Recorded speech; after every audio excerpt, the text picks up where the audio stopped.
नमस्कार, आदाब, सत श्री अकाल, a very warm welcome once again. कुछ घंटों पहले हमारा सेशन काफ़ी लंबा चला, जहाँ पर हमने बात की थी इस सेशन के बारे में भी, and I'm really looking forward to this particular session because uh, I'll be the most क्या कहूँ ignorant या most inadequate in this particular space. उतनी नॉलेज नहीं है, बट जितना पढ़ा है, जितना समझा है, जितना सुना है और जितना न्यूज़ और मीडिया में देखा है, उसके हिसाब से this has been a very very painful topic, especially उन कश्मीरी पंडित्स के लिए जिन लोगों को अपने वेल एस्टैब्लिश्ड घर, अपने बिजनेसेस बहुत कुछ छोड़ के आने पड़े. नॉट ओनली दैट, सिर्फ बिजनेसेस और पैसा और पावर को नहीं, families were destroyed. They lost a lot of members, friends, और भी बहुत कुछ चीजें हुई जिनके बारे में आज थोड़ी बात करेंगे. But on a high level, why this is even a topic? Why do we even mention that Kashmir India का part है कि नहीं है? We all know and we always will believe Kashmir is an integral part of India, and it will always be. No two questions about that. So, for that, we will have a great discussion, I'm sure. We are just waiting for one of our guests, but we have two very special guests. Both of them are like family, both of them are part of this family as well. We kicked off this special series last week, last Saturday, with Colonel RDX. That's how I like to call him, because not only do we want to set certain right narratives around certain issues, but also raise our voice against certain issues, certain topics. So uske liye we'll be coming consistently. Aaj hum आधा घंटा late hai, but otherwise it'll be every Saturday 8 p.m. When we discuss various topics, various issues, and see how we can help build up the right narrative around those issues and topics. And then the second guest, who's already there along with RDX, is someone who you all love a lot. You, and of course I also love her a lot, but more importantly, she is someone who's given a lot of meaning to a lot of topics, especially Sushant se related and otherwise as well, and provides a lot of legal guidance, legal support as well, so that we don't go overboard or we don't go in the wrong direction. Someone who's been on the a road warrior as well for us, for running some campaigns. So, of course, Sonia Raina will also be here. And the third guest we are waiting for, he's having some kind of technical issues. So hopefully we'll have Mr. Pandit as well, and we'll try to figure out while we start this.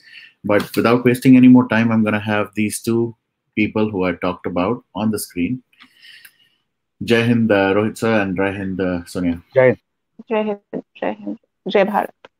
Jai Bharat. And welcome once again. While we are waiting for Mr. Pandit, like normally I start off most of these conversations that we have, Rohit.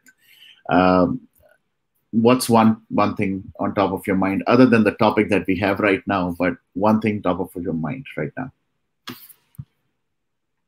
There is one thing which is on my mind right now is that the ability of our citizens to be able to gauge the truth today,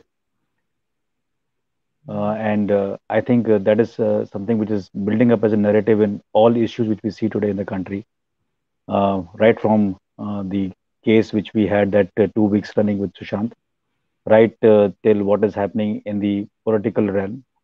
People being able to differentiate between the emergency then and what is good for the country in terms of the Twitter war, what's happening around with Pakistan in FATF.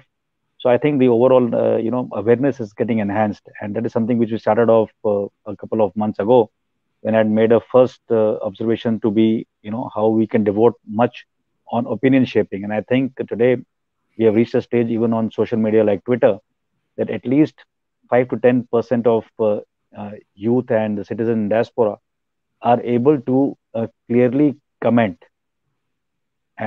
right? I just got a message from Sushil ji to say that this application is asking for some kind of a passport ID to confirm. I don't know where is it gone.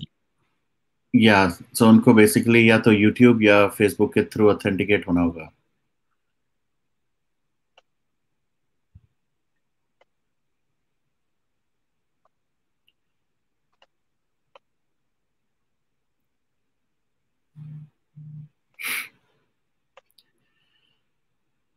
All right.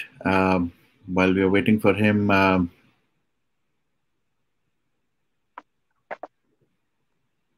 Right. Just hope that he joins today. Otherwise, we'll have to do something by next Saturday for him. right. Because he's. This is very strange. They're asking for marriage certificate or passport to confirm ID. Typed. He says I don't have them scanned. I said you come through FB. Right. It has to be either YouTube or Facebook. क्योंकि इसको authenticate करना. This is not an open thing, right? That is why I think I must have gone through either of them only by clicking very fast. Correct. So. Right. So let's start, Varun. Sure. All right. If he joins good, otherwise we'll make sure that he's there next week along with RPG also. Right. Okay, you already revealed. Let's not reveal the last name. All right. So I'll ask the same question to Sonia. Sonia, I mean, one thing on top of your mind, anything that you want to share with everybody who's watching, who'll be listening? I want to just say that let's know our India better. Let's know every part of India better, and what is happening in every part of India is concern for India. So that should be the goal. Now, not only will we upgrade ourselves, but we will come to know our country better, which is our duty as well as a citizen. All right. Actually, I see Sushil Pandit here, so I'm going to add him as well. I'm glad this worked, so give me 1 second. Jai Hind, Sushil sir, how are you? Jai Sushil, how are you? Namaskar. Jai Hind sir, Jai Bharat. Very well, Colonel. How are you? All are doing well, and really looking forward to this conversation today. Thank you for accepting, acknowledging this request. Really appreciate that, sir. You're welcome. All right. So हम अभी बस शुरू ही किया था हमने normally I asked the guest or the panelist one standard question, and I'll ask that question to you as well. One thing which is on top of your mind right now, anything you want to share before we get into the conversation? Well, there's a jumble of ideas, but the overriding feeling is that of acute disappointment and betrayal at the hands of our own government, which has been swearing all kinds of solidarity, sympathy, or promises to reverse the wrongs of history, blah, blah, blah, and more blah. All of that and more has now come to a naught because they don't seem to have a about what they are doing, and they're not even keen to tick the perfunctory boxes of carrying a pretense, at least.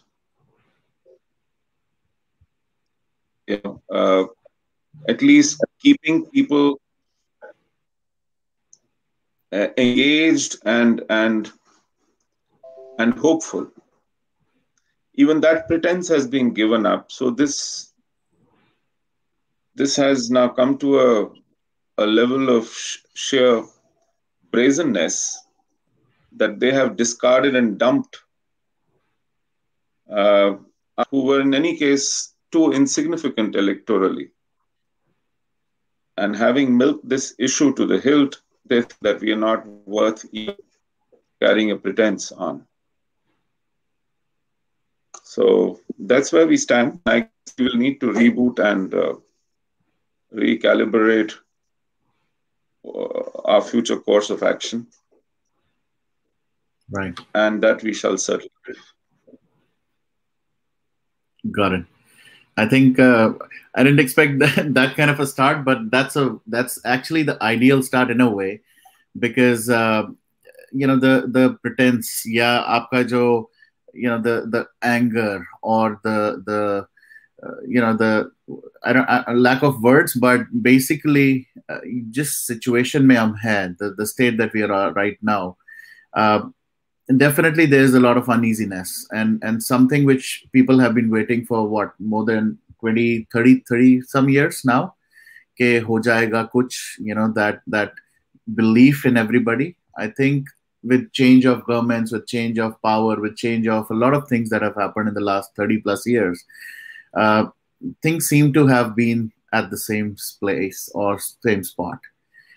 Maybe a couple of things here and there which have gone in the right direction, but I'd like to kind of take a couple of steps back, and I'll start with you, Sushil sir. Basically, I want to understand, as a novice, as somebody who doesn't know the history, can you walk us through that painful piece of our history that has really shaken up the entire Kashmiri Pandits and the Hindu, population there in Kashmir, and then we could lead to the next question as to what has happened in the next 30 years from that time frame. For the sake of brevity, because it has been done to death in great detail over several occasions, I would suffice it to say that it's been a saga of almost 6 centuries where the Hindus of the valley, who were the original inhabitants and the ones who created a society there, built a civilization which influenced the greater, larger Indian civilizational fabric and nourished it with its knowledge traditions and with its contribution to literature, art, philosophy, religion, aesthetics, theology, grammar. You name a knowledge tradition and it originated there. They were systematically annihilated over the last 600 years. Because of their own folly of being too open and too liberal to let anyone and everyone walk in and stay there and thrive and accommodate even a pernicious ideology that was intolerant of everyone else except itself. Having committed that blunder, because they didn't come winning a war, riding on a horse, they came there as refugees and then wormed their way into a very core of our power structure and then demolished it from within, and thus began to dismantle what was put together over thousands of years. Running up to 1990, we suffered about 6 major exoduses when we had to literally empty out of the valley. But those do not pain and trouble so much as the last one.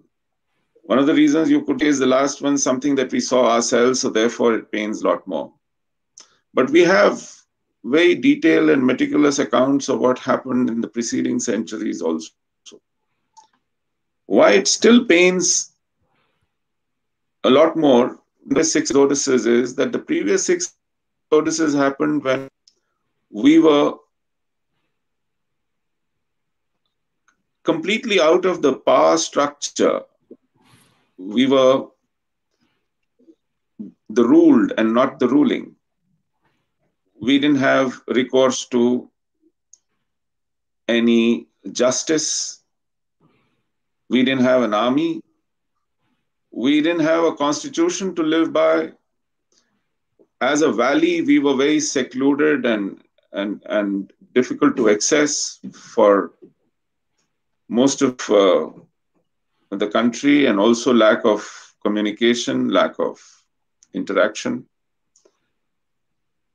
And we thought that, this was our misfortune.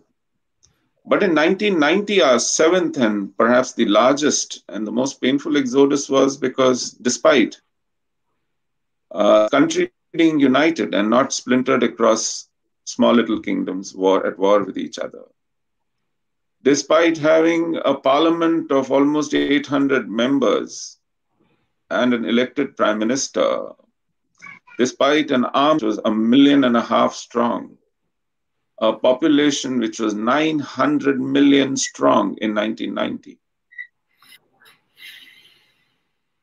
a Supreme Court and a system to lower judicial press, a free media, academia, you name it. Even the United Nations Declaration of Human Rights, enshrined in our own constitution as fundamental rights, all of it and more was rendered useless when we had to come out of the valley all over again, cleansed brutally, violently. A series of heinous crimes and massacres. Now, this happened as if it was par for the course. This happened with nobody moving a little finger. Now that shows how complex our own system, our own governance, our own political parties, our own political class was with this colossal tragedy. The irony was that we laid a lot of trust in store for these very institutions and these very instrumentalities who completely betrayed us. We didn't realize that this is not to be trusted, not to be relied upon. We need to be self-reliant. We were on our own. We never knew that. We thought we had a mighty nation at our back. And nobody dare even contemplate harming us, leave aside committing a genocide. But it happened. And this genocide took place as a result of our neighboring friendly state of Pakistan funding, arming, training, and legitimizing a jihad precisely to commit such a genocide. Now, I can very well understand why Pakistan does it, because Pakistan came into existence by doing precisely these things through a series of riots and post-riots, post-partition, through a series of oppressive measures to wipe out whoever was left behind in that state in terms of Hindus, Sikhs, Christians. So I could understand, because this was the very nature of that state. What I couldn't understand was my own state being complicit in it by denying it. Till date, there is not even an acknowledgement from my state, from the state of India, by Indian democracy, from Indian political class, Indian Supreme Court, Indian bureaucracy, Indian intelligentsia, India. There's no unequivocal acknowledgement what happened there was a genocide of Hindus. So when there isn't even an acknowledgement, why to even expect justice? So if you do not know, let me say this umpteenth time over the last several decades, that not even a single murder, a single rape, a single abduction, a single desecration of temple or looting of home or burning of businesses, none of the massacres even have been prosecuted, a guilty found and punished, sentenced. Not even one as an exception. It's 13 years. And what is galling is that even the Air Force, who Air Force personnel, including a squadron leader, Khanna, didn't do the murderer Yas Malik, who's a self-confessed murderer. He accepted, he bragged about it in Tim Sebastian's talk at BBC. He said, yes, I killed them because they were the symbol of Indian state. Indian government not only gave him the passport, Indian government lobbied with foreign governments to funded him to US, allowed him to go to Pakistan, got married there, he came back, he settled there, he had children. This school dropout urchin of a lout was treated like a son-in-law by successive governments and prime ministers. He was invited over breakfast, photographed proudly. That shows how complicit this Indian state was with those who tormented us. So we got squashed between two huge states, a jihadi state and a denial of a genocide state. Right. The Indian state is obsessed with winning hearts and minds of precisely those jihadis who are out to dismantle it, destroy it. Our parties may quibble and squabble over petty issues, but they have a consensus on this, which is why the policy in Kashmir remains unchanged. Governments have come and gone, prime ministers have come and gone, parties and coalitions have come and gone, but that policy remains intact.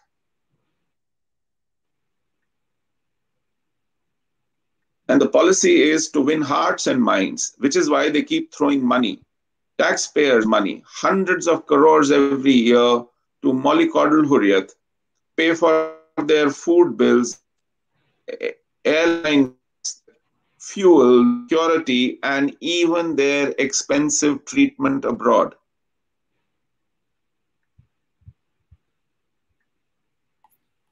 So when we started raising our voices, when we started contesting their monochromatic narrative that raged on for decades, years, I was personally contacted by the high and mighty within the system to go easy, not criticize.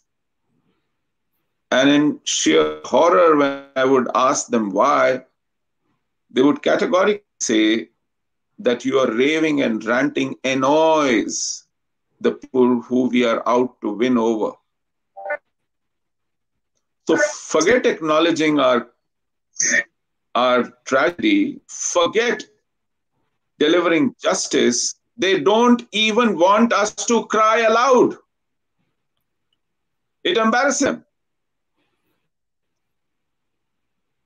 And if we had any illusions about this government being any different, they have gone out their way to demolish those illusions. Repeatedly, time and again. What am I to say? What else do you say? That's where we are. Right. नहीं, और आपने एक चीज ये भी बोली थी, इस साइड इसको वो कैटेगरी देना ही नहीं चाहते. And another thing was nobody, जितने भी लोग थे इन्वॉल्व थे नहीं थे, कोई ट्रायल्स नहीं हुए. There has nothing happened around this. Why do you feel और why do you think this has, मतलब ये स्टेट है, क्यों नहीं हुए ट्रायल्स, क्यों नहीं लोगों को पकड़ा गया और इसको फिक्स किया गया? हाँ, लोग नाराज हो जाएंगे। अरुण जी, आप उनके आइकॉन को अदालत में घसीटोगे, उसको फांसी दोगे, तो वहां का जो पूरा सिस्टम जो उसको कंधे पे लिए घूमता है, जो उसको लीडर मानता है, उसको रेवोल्यूशनरी मानता है, वो तो नाराज हो जाएगा। वो तो अफजल फांसी को अभी तक उसने कंडोन नहीं किया है, उसने तो बुरहानी काउंटर पे आपको घसीट लिया है। आज तक वो तो शहीद आजम था, वो तो मकबूल भट्ट की फांसी के ऊपर अभी तक रिकंसाइल नहीं हुआ है। तो हमारे धोती प्रसाद तो कहते हैं कि भाई साहब ये तो बहुत हो जाएगा, ऐसे कैसे आप मतलब जस्टिस मांग लो और हम दे दें, ऐसे कैसे हो जाएगा। तो ये जितना भी तामझाम है हमारे यहाँ, ये जो लंबी बड़ी छातियां हैं और बड़ी बड़ी बातें हैं, ये घूम फिर के वहीं आ जाती हैं कि भाई साहब आइए ना, हमसे कर लीजिए। और वो हड़काते हैं कि जाओ पाकिस्तान से बात करो, और ये चुपचाप खड़े अपमान का घूंट पी के रह जाते हैं। ये न्योता देते हैं कि आइए ना, आइए दिल्ली, मैं प्रधानमंत्री हूं, मैं आपको अपने कार्यालय बुला रहा हूं बातचीत के लिए। वो तुनक के कहते हैं कि जरा सोचेंगे, हम 4 दिन आनाकानी करते हैं, देखेंगे आना है कि नहीं आना है, हम आपस में बात करेंगे। अरे को अपनी इज्जत प्यारी नहीं है तो ये 125 करोड़ का देश है। Prime minister's office is an institution.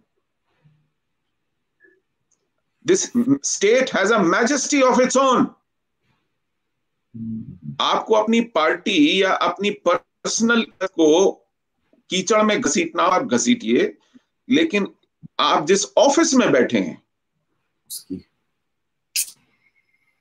वो मुझे रिप्रेजेंट करता है, वो इस देश को रिप्रेजेंट करता है, वो एक इंस्टीट्यूट है, वो एक कॉन्स्टिट्यूशनल मैकेनिज्म है, उसकी अपनी एक मैजेस्टी है, उसका अपना एक रुतबा है। ठीक है, उसको आप, उसकी नाक, उसका मुंह आप कीचड़ में नहीं रगड़ सकते, ना किसी 2 टके के इंसान को रगड़ने दे सकते हैं। इतना ख्याल कीजिए। बिल्कुल, मैं कहूंगा कर्नल भी यहाँ पर हैं and Sonia ji, I mean I could see that वो एक स्मर्क, एक स्माइल जब जब सुशील पंडित कुछ बोल रहे हैं। तो please feel free, don't wait for me to, आपको एक अपॉर्चुनिटी के लिए जहां पर भी आपको लगे, please please jump into it. Yes Arun sir, सबसे पहले तो मैं सुशील सर को बोलूंगी, thank you for being the voice of many Kashmiris. We admire you for that. I have been following you. Being a Kashmiri Pandit, I feel unfortunate that I belong to this state. I have been criticizing the actions of the Prime Minister and our Home Minister on many stages. And whenever we raise a question, we never find a solution. We have always been asked questions back to us. And that gives me pain. That makes me feel more saddened that I feel like a stepchild of this country. Not only my elders, but many families have lost their loved ones. And as you rightly said, there was never a trial. We have never got a closure. So if this government who came into power promising us that we will be taken back to our motherland, we will be given that respect, what is that what changed within? And restoration of the statehood in J&K will benefit whom? कश्मीरियत सिर्फ कश्मीरी मुसलमानों के लिए है क्या? हम हिंदू कश्मीरी पंडित लोगों के लिए कश्मीरियत कहाँ है?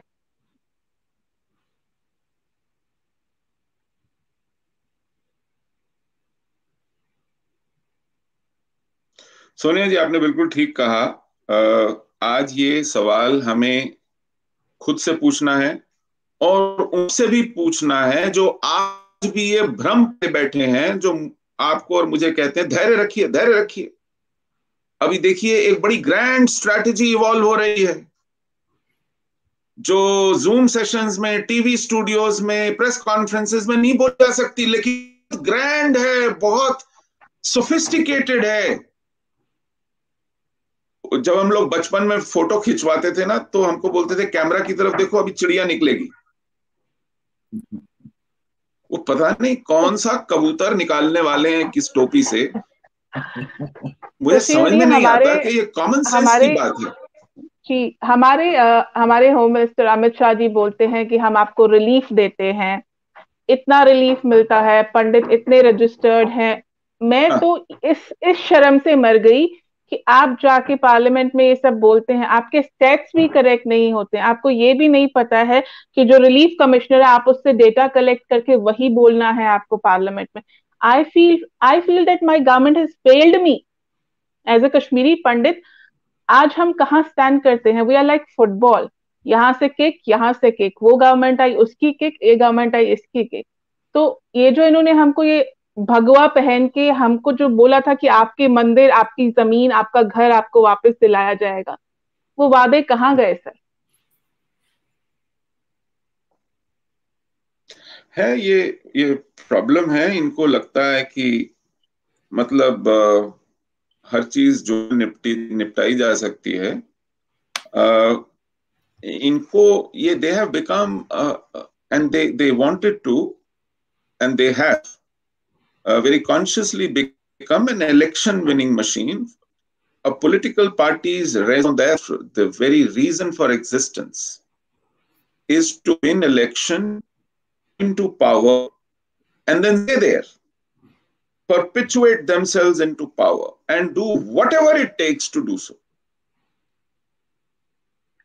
और हम सोचते थे अपने आइडियलिज्म में that power is actually means to an end and not an end in itself, but they have turned that principle on its head. Seeking power has become an end in itself, and for that, if you have to lie 100 times, if you have to sell your grandmother for it, so be it. Sushil sir and There is Adiek sir, I have a absolutely question. no limit. Yes sir, correct.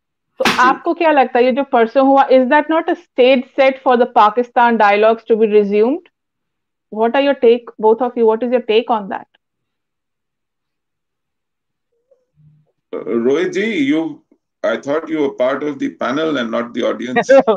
I was listening very intently, Sushilji. Firstly, thank you for speaking your heart out, and I'm so glad that you have said all that, and it is something which should be taken a note of, and I'm quite sure it will be taken a note of in any which case. Now, let me come on 2 or 3 issues, Sonia ji. I don't think so. I don't think so that if you have invested so heavily into a non-talk business, that you can suddenly go to a talk so politely, and there's no reason to talk to Pakistan in any which case. The internal situation does not demand any talk with Pakistan at all. Insofar as the government is concerned, and what one has been following, because initially few debates when they happened after Balakot, and I think self and Sushilji were on the same panel in the same TV studios, and there's a lot of hope. And the hope was that, okay, they have talked about areas, zones where Kashmiri Pandits would return. And that I think has taken the longest time to fructify till today. And I surely do acknowledge that part, that, whether the intent has dwindled, or whether like Sushilji is saying, there is some cat out of the bag which will be pulled out, and when. So let me just break it down to some logical conclusions, what we can garner. The first is, this government has initiated a lot of things as per its manifesto, right?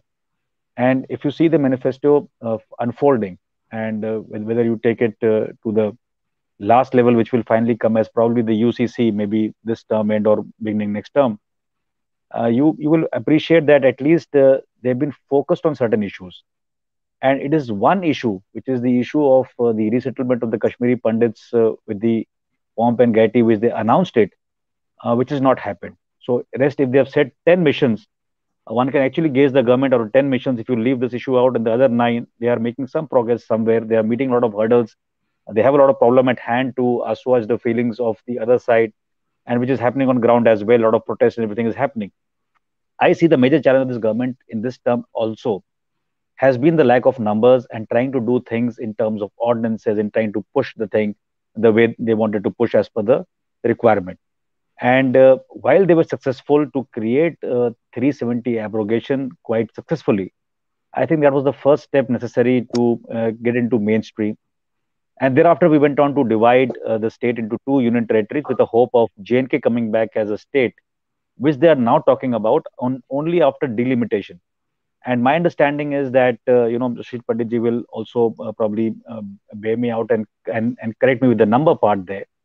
Once you have this delimitation, it's a precursor for any statehood. So the statehood is not coming anytime soon based on any number crunching in haste. So delimitation has to happen. And if you now see the population versus the graphs of constituencies, I think there is a way that about 6, 7 of these shifting seats would come to the Jammu belt, so to say. They will be denuded from the Kashmir side because they were heavily weighing there. The government itself has experienced when it had to go into an uneasy marriage with the other political party for a long time there. And my reading that time was that the marriage was not to only get the numbers, that alliance was more to also get a whiff of what is happening in that part of J&K that time. And I think the intelligence network, if one is aware of, has garnered a little more knowledge than what was known to this particular political party, which is currently in governance. They didn't have that clue because whatever was manifested was happening from the years of the year since our independence, and nobody had a knowledge. Like Sushilji has said, for the kind of complicity of the government that time or for the longest time, to start with this major exodus and 1990s kind of a mayhem which happened for the terrorist. I don't take his name actually. Sushil Pandit, no, I take nobody's names as terrorists. For the terrorists to kill the Air Force personnel and still live a life like he described is something which has been baffling one for a long time until I went to that state for the first time. And as a military officer, I realized that even the hands of the military at some point of time in our history were tied back. And I will take your attention to kinds of beheadings we used to have and hear on TV shows, and Varun, you must have also heard of it that time. And there was a case in which there was an officer rebuked for launching a trans-border similar attack to cut off the heads that side. And short of getting court-martialed, he was only saved because the military leadership actually delayed any action against him that time. So one has been very wary of this entire conundrum of what's happening, especially in Kashmir. Not only militarily and the jihad of the Pakistani side, which me and Sushil sir contest vehemently together also as well.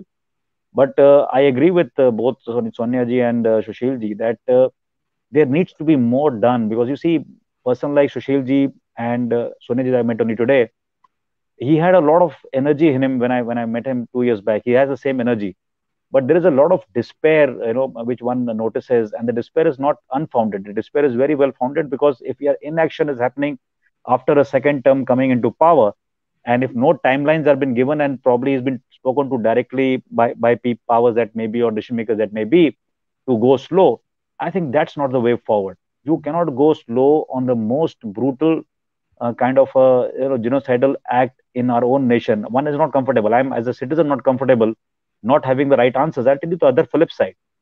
The army operated in 1990s under ASPA that time, and Sushilji is much more aware, and he will agree with this. What I'm saying is that in the last about 6, 7 years, you had cases being put against the army personnel. Some of them retired, some of them now much elder in age. No clue about what happened. The incident happened 15 to 20, 25 years back, and the FIRs are being put in the face today by people who were kids that time. So I don't know who's grooming them, who's funding them to get these legal cases going against our armed forces on one side to prove something about the human rights. On the second same breath, the same level of people, Pakistan and others, are trying to put a lot of infiltration of terrorists for the longest time into our country. And while the three of us, and maybe Varun, you also from the other side, stand together against that, I'm quite myself not convinced that why should not there be a concrete map or a timeline for actions. If the government is waiting for a full-scale majority, in both houses of parliament for that to take place, that could be a thing. If they are waiting for the delimitation to happen in the favor of the numbers they think are going to be correct for tomorrow in the political spectrum, I think that's worth a wait. But in any which case, once you've announced colonies and everything, and then I had somewhere in the same circles which he's talking about, that there was an apprehension that if you put the Kashmiri Pandits, they will be sort of in a fortified place, only guarded by the RR and other security forces. So what's the point of it? And these kind of debates have also happened, about the resettlement part. And I think it's a good thing that we begin at some place now. We have been far too much waiting, and this aspect, whether you talk to Shil Pandit ji, or you speak to Anupam Kher, or you speak to Ashok Pandit ji, or today Sonia ji, one has heard even Aarti Tikku. They've all asked for at least justice to be done. And I'm not too sure, Sushil ji, how far we can go back for the legal system to acknowledge and take count, because I understand and you understand that the legal system is based on the FIR put, the cases put, and I'm not too sure how many cases are at which stage today to be taken up. So I won't call it a government decision to take up those cases, but I would certainly agree with the both of you that the government of the day, after making its intent clear, A, to resettle the Kashmiri Pandits in a phased manner in J&K, it has to achieve it. Probably, like you were saying, they don't want to tell you and me that how they're going to do it, but I better place my bet on it to say that they are and they should be focused to do it, because if they fail us, and especially by the next term, because I think that's the time they're looking at, in my understanding, it will be a humongous kind of a failure on part of our governance to be mainstream with the J&K as a state, and that not will augur well for even our democracy. So I think a precursor after delimitation should be as to set the stage for the Kashmiri Pandits to have their way back into the homeland, which we belong to them for the longest time. And I think all support, whether it's the support through people like you, Varun, to spread the message to the diaspora otherwise, or people like on screen, Sonia ji and Sushil ji. And Sushil ji, I will only say that, I understand. I mean, I can't even, have that gumption to tell you that what you should do or not do. But certainly, one thing I always believe in, that just keep that hope alive a little bit more. And I will be on the same street with you to ask the questions when the day comes. And I just hope after all this, we speak in the future today as well, there will be some hope even in young blood like Sonia ji, because she also comes from a particular viewpoint, and I am 100% in agreement, because if it comes on you, actually, then only you believe what the angst is, right? It's not currently on me, so I can very well draw a center line and talk about this topic.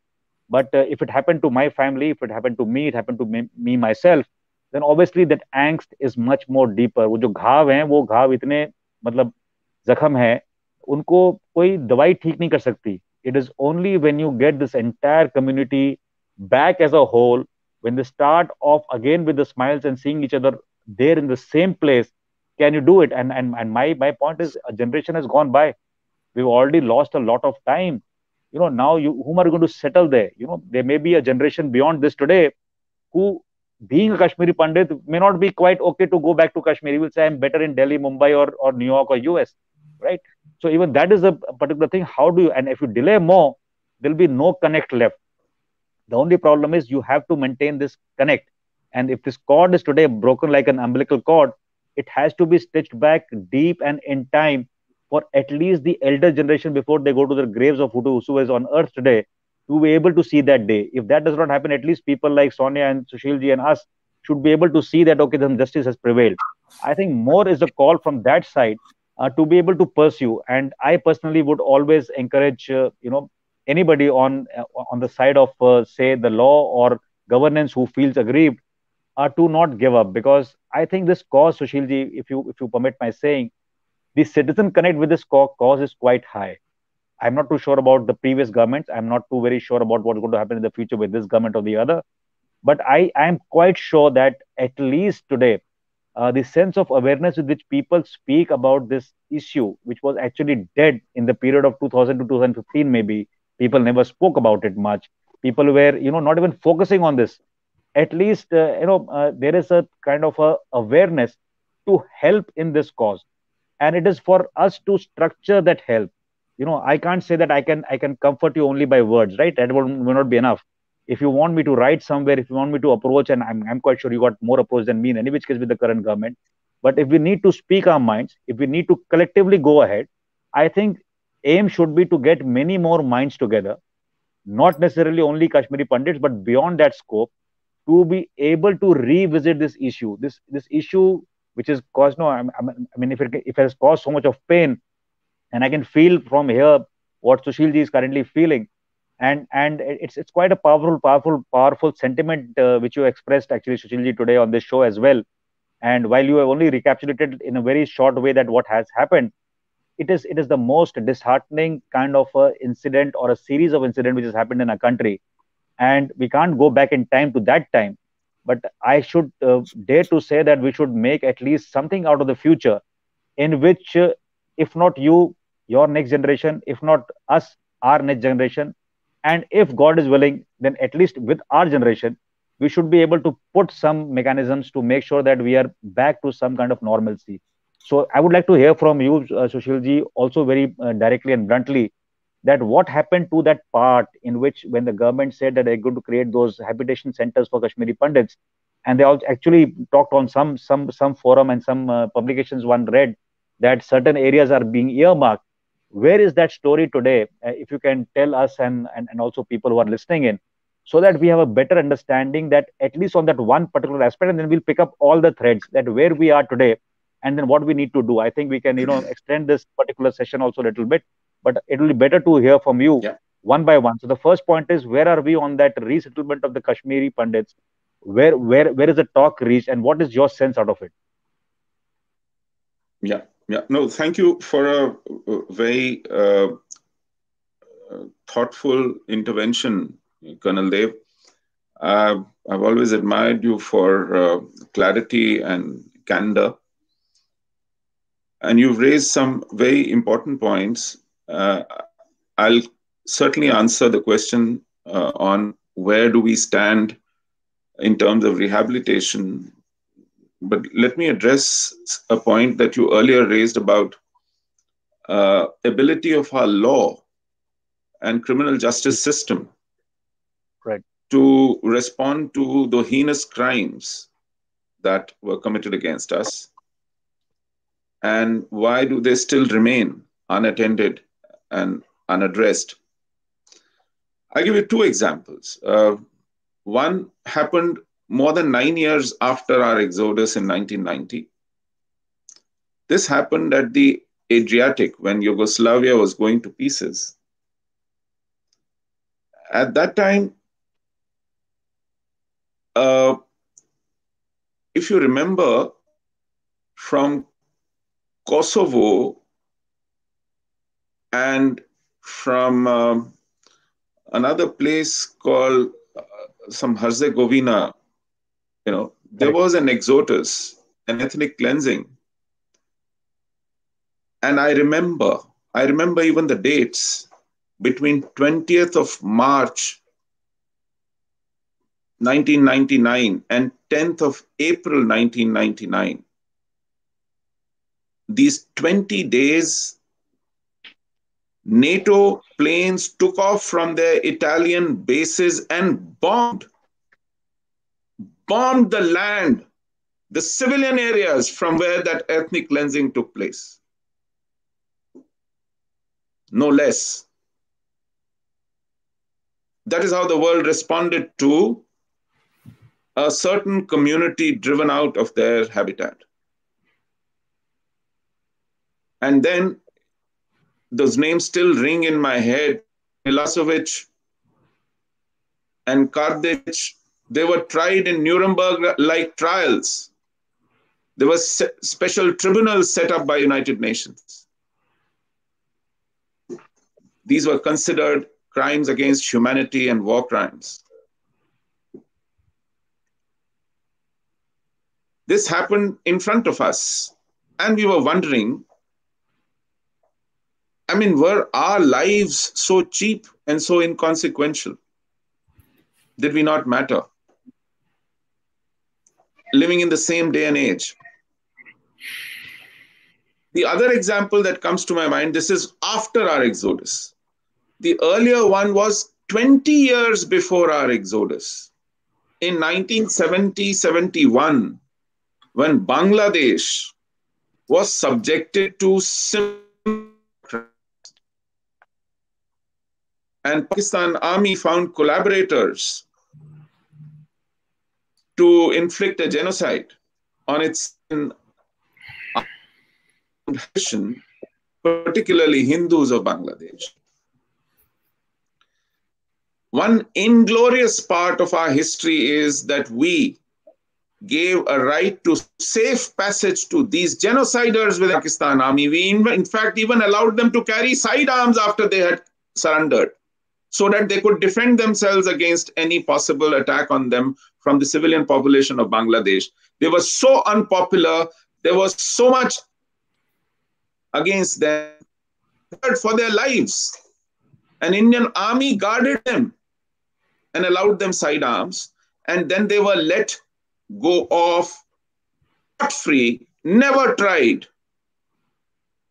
For the bestiality had unleashed in then East Pakistan, later Bangladesh. But just 4 or 5 years back, same Bangladesh caught hold of the collaborators. They couldn't catch hold of the Pakistan army generals and officers. They caught hold of the collaborators. They instituted tribunals. They evolved a system of evidence and witnesses. They tried them and they hanged them. Colonel Dev, Yep. It used to really be great news. Every time I read in the newspapers that Bangladesh has punished one of its genociders and collaborators. Is their criminal justice system better than ours? Are they a better democracy than us? It's a shame when my Supreme Court tells me to my face that your case is not even worth admitting. Forget arguing. 2 successive Chief Justices of Indian Supreme Court, first Justice J.S. Kehar, followed by Justice Deepak Mishra, who heard the review petition, shamed their institution and shamed themselves by throwing our petition out to consider prosecuting the crimes for which FIRs were pending for decades. You know, Justice Ghulam Rasool Wani, no, not justice, he was a magistrate, Ghulam Rasool Wani, when he gave bail to Bitta Karate, Farooq Ahmed Dar, he wrote in the bail order that I know this man is accused of heinous crimes and I know he committed them. But the state is not keen to prosecute this man and therefore I have to give him bail. He wrote this in his bail order. Can there be more damning evidence of my state's commitments? Yeah. When I even senior Air Force officers and their lives are not considered worth pursuing for justice, and when the serial killer who said, I stopped coming after 22 people, he bragged about it in an interview to Manoj Raghuvanshi when he interviewed him in custody from Newstrack. This is 80s. I mean, what kind of a system are we living? There is the lack of intent. I do not blame it on lack of legal mechanisms. I do not blame it on lack of instrumentalities. I blame it on lack of intent. You have commissions on inquiry on flimsiest of issues, idiotic issues. Judges given post-retirement sinecures manning these commissions of inquiry. You know, I remember there was Lakhubhai Pathak, who was supposed to be a pickle king. He accused P. Narasimha of taking a bribe from him. There was a commission of inquiry because that bribe was, my work never got done and that bribe was never returned. And there was a commission of inquiry and P.V. Narasimha Rao till his death used to, be dragged to the court. Here, An entire community was cleansed in this day and age. There's not even an inquest as to what happened. Nobody's interested. I mean, it is crying shame. There is not even a mention that such a thing should happen. People have concocted narratives and theories that Jagmohan drove us out, that this was a conspiracy to bomb the valley, that there was, a lure of plots shown to Hindus, and they went running to Jammu because they were getting free plots. And there was lure of some great vacation from which they would return triumphant back to their homes. And that's why they went out running. There are strange theories being peddled, and there is not even a single white paper by any government worth its salt. There have been several of them since.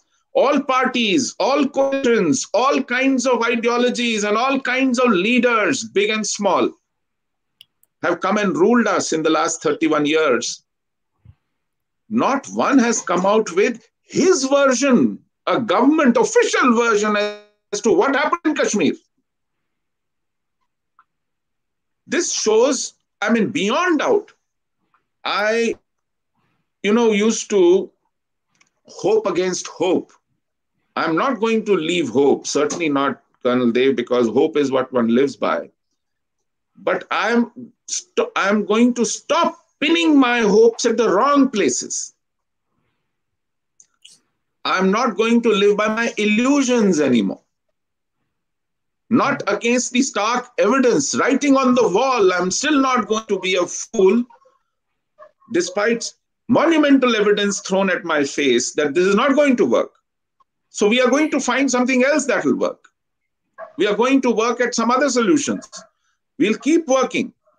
Now, when it comes to what you said was the grand plan of creating some secured enclosures. And, I think this was not even thought through with some elementary common sense. First and foremost, we kept saying that unless you acknowledge what happened and unless you deliver justice, you cannot expect the survivors of a genocide to go back, think as if nothing happened. We just lost our way, and now we are being ushered back into some kind of a secure enclosure, like the like of which you find in, the reserve forests you have for some extinct species. So we are verge of extinction, as you said, another generation, and we won't even know who we are and where we came from. So before they go extinct, create a sanctuary, as it were, and then put them in there with some barbed wire and some guards, and ensure some kind of livelihood so that they don't die of starvation, and then keep them in those enclosures as some reminders of what there was in Kashmir for centuries but doesn't exist anymore. Now, sorry, that is not what we think is the solution to the problem. We are not going to be reduced to museum pieces or some extinct species that needs preservation and pity and some kind of doles to live on. No, sir. We're quite capable of rebuilding our lives, and we have. Where I think more than need to go back to Kashmir, my country needs me to be in Kashmir, because if that's very well said. If that land doesn't have a patriot who unequivocally holds the tricolor and claims it to be land, and with pride proclaims his identity as an Indian, India has no business being there. Very. What will India do without an Indian who proclaims himself with pride to be an Indian? And I did so without preconditions. And that was the reason I was driven out of that state. And how are you going to put me back there in those zoo-like enclosures? No, sir. I need a part of that territory of my own. We need division of valley. We need a Panun Kashmir where we'll go back and rebuild our community and guard it. Earlier, we couldn't because we were spread thin. We were in the minority, 1, 2, 3 households in a cluster of 100, 150, 500. And we were spread thin and we didn't know what was coming. Now when we will go prepared and we will go with our pride, our self-respect, our dignity intact, and we will go with a promise of delivering consequences of any such misadventure ever again tried on us. We are not going to just disappear in the dark of the night without a trace. Not anymore. Not our future generations. And that will be ensured only when you try and hang these genociders by the nearest street pole. Unless they meet the consequences of their actions, you are paving the way for future genocides. Unless you reclaim our looted property, our lands, our homes, you are going to leave that incentive in their hands. Try another genocide when we go there. So, instead of putting carts before the horse, first and foremost, acknowledge what happened there to deliver justice. Then look at reversal. If you look at reversal first, then you are actually somehow get rid of this obligation that you seem to be burdened with, that I have to put Hindus back in Kashmir. Yeah. That's correct. You know, I'm not going to let you shirk off this baggage so easily, so cheaply. You cannot burn the candle at both the ends. You cannot be winning hearts and minds of jihadis in Kashmir and at the same time telling me that I am your friend and I am standing with you and I'll be with you all the way through. No. We are not going to be the sandbags of your perverse secularism in Kashmir. We are not going to be a piece of your heart and strategy in Kashmir and be a dike to hold back the jihad which is now threatening to overrun the rest of the country. Sorry, you cannot use us for experiments anymore. We are not going to be your bunker in Kashmir. No. Right. Right. Sushilji, I just that Varun, let me just, now I can understand a little bit more. Sure. So let me just stitch a few pieces and let's see how the stitching comes through. Sure. The first is, Sushilji mentioned that the intent is not there. I would go a step further, Sushilji. I will say for the largest time, there was complicity and connivance in what happened. And I may be absolutely off the record and I may be, dragged to some court tomorrow morning. I don't care. But let me say, because if one goes by the history and if what is read in many accounts, published or unpublished, there is a very deep sentiment today which acknowledges that when we had the partition, right, actually those three people on top that time who came to govern India, Pakistan, and Kashmir that time as a state, they had a lot of linkages, common linkages, which can be construed and it should be construed in a way to say that they created their own fiefdoms to rule in the years to come. If that is the start point. If that is the start point, and if I apply sheer logic, it also says that all three locations should be happy to rule and survive. So while the other state was created out of religious connotation as a state, it went on a different philosophy and now it is paying for it. The other state which was created, it found a lot of leverage to do what it did to the Kashmiri Pandits that time to cause this exodus and this genocide. And I'm quite sure it couldn't have been possible in all the denominators you mentioned, right from the polity to bureaucracy to military and the prowess you had at that time. Because if you could fight a war in 71 and nail Pakistan on East Pakistan, obviously you had enough gumption and enough wherewithal to stop this to happen when it happened in the 90s. So it was complicity that it did not happen, right? And unfortunately, our our constitution or the parliamentary system is such that certain actions have to be approved by the executive at least. After the 75 emergency, I'm quite sure the judiciary also was quite a little, in the doldrums and not been able to pick up the right gumption to challenge things the way it is doing today, right? On everything, suo moto. So I'm quite sure if suo motos didn't happen that time, Sushilji, there was a high degree of complicity in the entire system, which led it to happen. And the reason could only be that one governance figure on the other side of the border was happy what was happening. This side was happy doing whatever it was doing here. The third side was also now much more happier by being able to get a foothold and a expansion the way it has come about. And then when I came to that question of rehabilitation to ask you, was also my point, because when this was announced that time, actually, Sushilji, between you and me, I was actually quite baffled. I said, how are you going to create this kind of a structure which will look like a camp, right? And put people there where they will have no freedom to move around and be normal again. So you can't have a creation or a recreation of a system without normalcy. So is it a good idea first to go on a camp and then expand? It is same like sitting today in Delhi and tomorrow going to Kashmir, right? It is same. It is a 2 hours flight. You reach there, 1 hour flight. You reach there. So why go into a camp into the same area, right?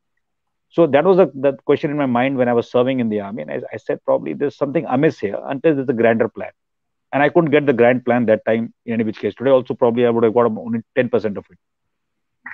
Then 370 happened suddenly, and I said fine, maybe 370 from all the logic given, right? From 370 will get normalcy, more opportunities for people, women, and everything was talked about. It actually opens a window in which there will be an exodus of people into Kashmir. It is not going to be a structured thing that today we will send Kashmiri Pandits only for the next 3 years. It may not happen like that, but it will be a little more than a wave of exodus happening back into Kashmir of people of all varieties and sections of the society from India itself, whether it's an industrial development, whether it's an investment happening there, anything coming up there.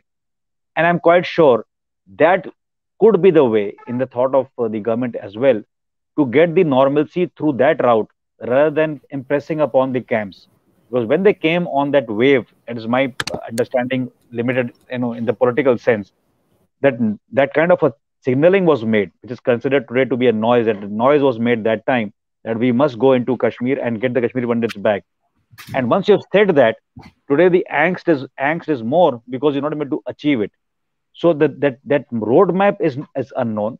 The roadmap is certainly not clear to people like me and Sushil ji or even Sonia ji or anybody else, and especially from military and the Kashmiri Pandit side, because militarily also there is a deep connect when one sees this atrocity, because military mind is trained not to have any atrocity put on your own people and citizens, right?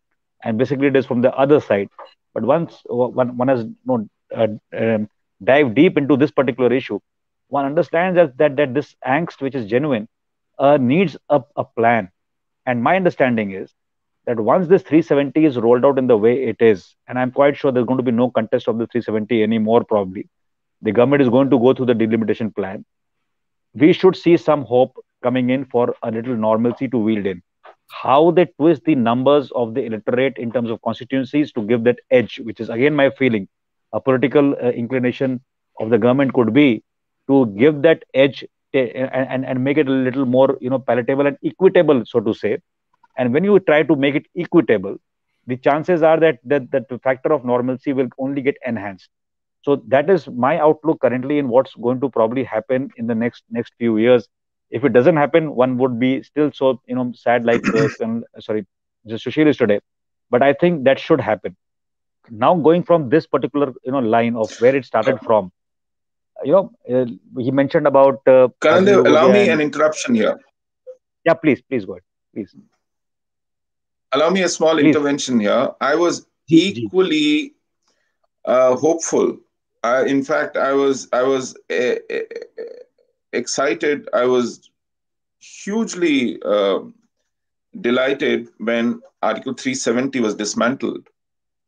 And we thought that finally the Indian state has picked up the gauntlet, accepted the challenge, and is now declared a war on jihad.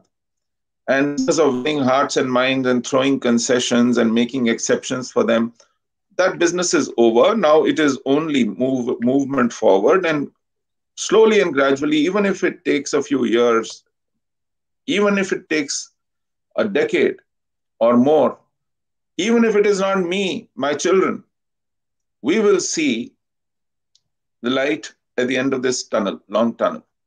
And this is the end of almost, say, 29 years, 30 years that we said we have waited so long, we are willing to wait even longer. But frankly, what has put paid to all those hopes and what has really disappointed me is on 5th of August, when you do these things, you make these grand announcements, converting the state into 2 union territories. There itself you show the signs of weakness and tentativeness by saying that, hang on, this union territory status isn't necessarily going to be written in stone. We can restore the state back. The enemy starts to smell this tentativeness in your mind. You know, in our system, in our federal system, you don't make and unmake states so casually. It's a very thought through, deliberate decision. And you have a long haul. By converting to union territory, you've taken over the security responsibility of that territory on your own hands. And you're so willing to give it away in a short spell. Don't you understand what kind of a war are we facing in Jammu and Kashmir? I thought, chalo, this was a verbal sop. Maybe they do not mean it. Last meeting, they're seriously contemplating it. Number 2, you talked about others moving in, gradually the demography normalizing itself. What was not allowed for more than 70 years will now happen, and through normal, organic human traffic, we will have more conducive demography in the state of Jammu and Kashmir, Union Territory of Jammu and Kashmir, if you please. But you know, on 31st of March 2020, in the middle of a lockdown which was announced on 23rd of March, on 31st of March, our Home Ministry issues a gazetted notification which says now there is a class of citizens in the state of Jammu and Kashmir who will be called permanent citizens, and only those qualify who've been living there for 15 years. You have barely dismantled, only on paper, the constitutional barriers to movement of rest of the citizens from India into the state of Jammu and Kashmir. And you clandestinely reenact that huge wall, a Mexican wall as it were, to prevent that movement and to again re-privilege the existing majority in the state to hold on to these privileges. And as if that wasn't enough, these so-called permanent citizens who are entitled to a domicile status will have a monopoly on all the jobs in the state of Jammu and Kashmir. So where will the people move? What for? If they don't even have access to jobs. So what you're doing is, in effect, you have gathered all the kudos and all the applause and all the shabashi from the entire country for showing the guts to dismantle 370, and then quietly begun rebuilding your bridges. The same establishment in Jammu and Kashmir, again making concessions and again bringing back those proposals that existed under 370. Number two, you screamed from the rooftops when Pakistan and China raised an harangue all over the world about Kashmir that this is our internal matter. You have no business poking your nose into it. Mind your own business. I thought that was brilliant.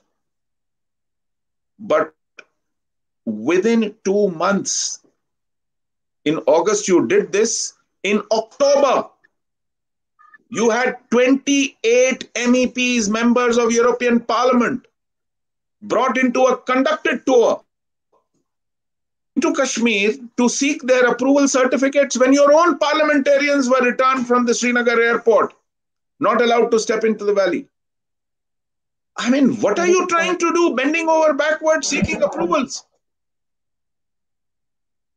Number three, you had completely rejected and discredited existing cabal of politicians who were playing footsie with jihad, who were actually complicit with them, who were releasing them, advocating for their bail, giving them concessions, giving them compensations for being killed in the encounter. Do you remember? Burhan Wani's family was offered compensation for Burhan Wani's killing in an encounter.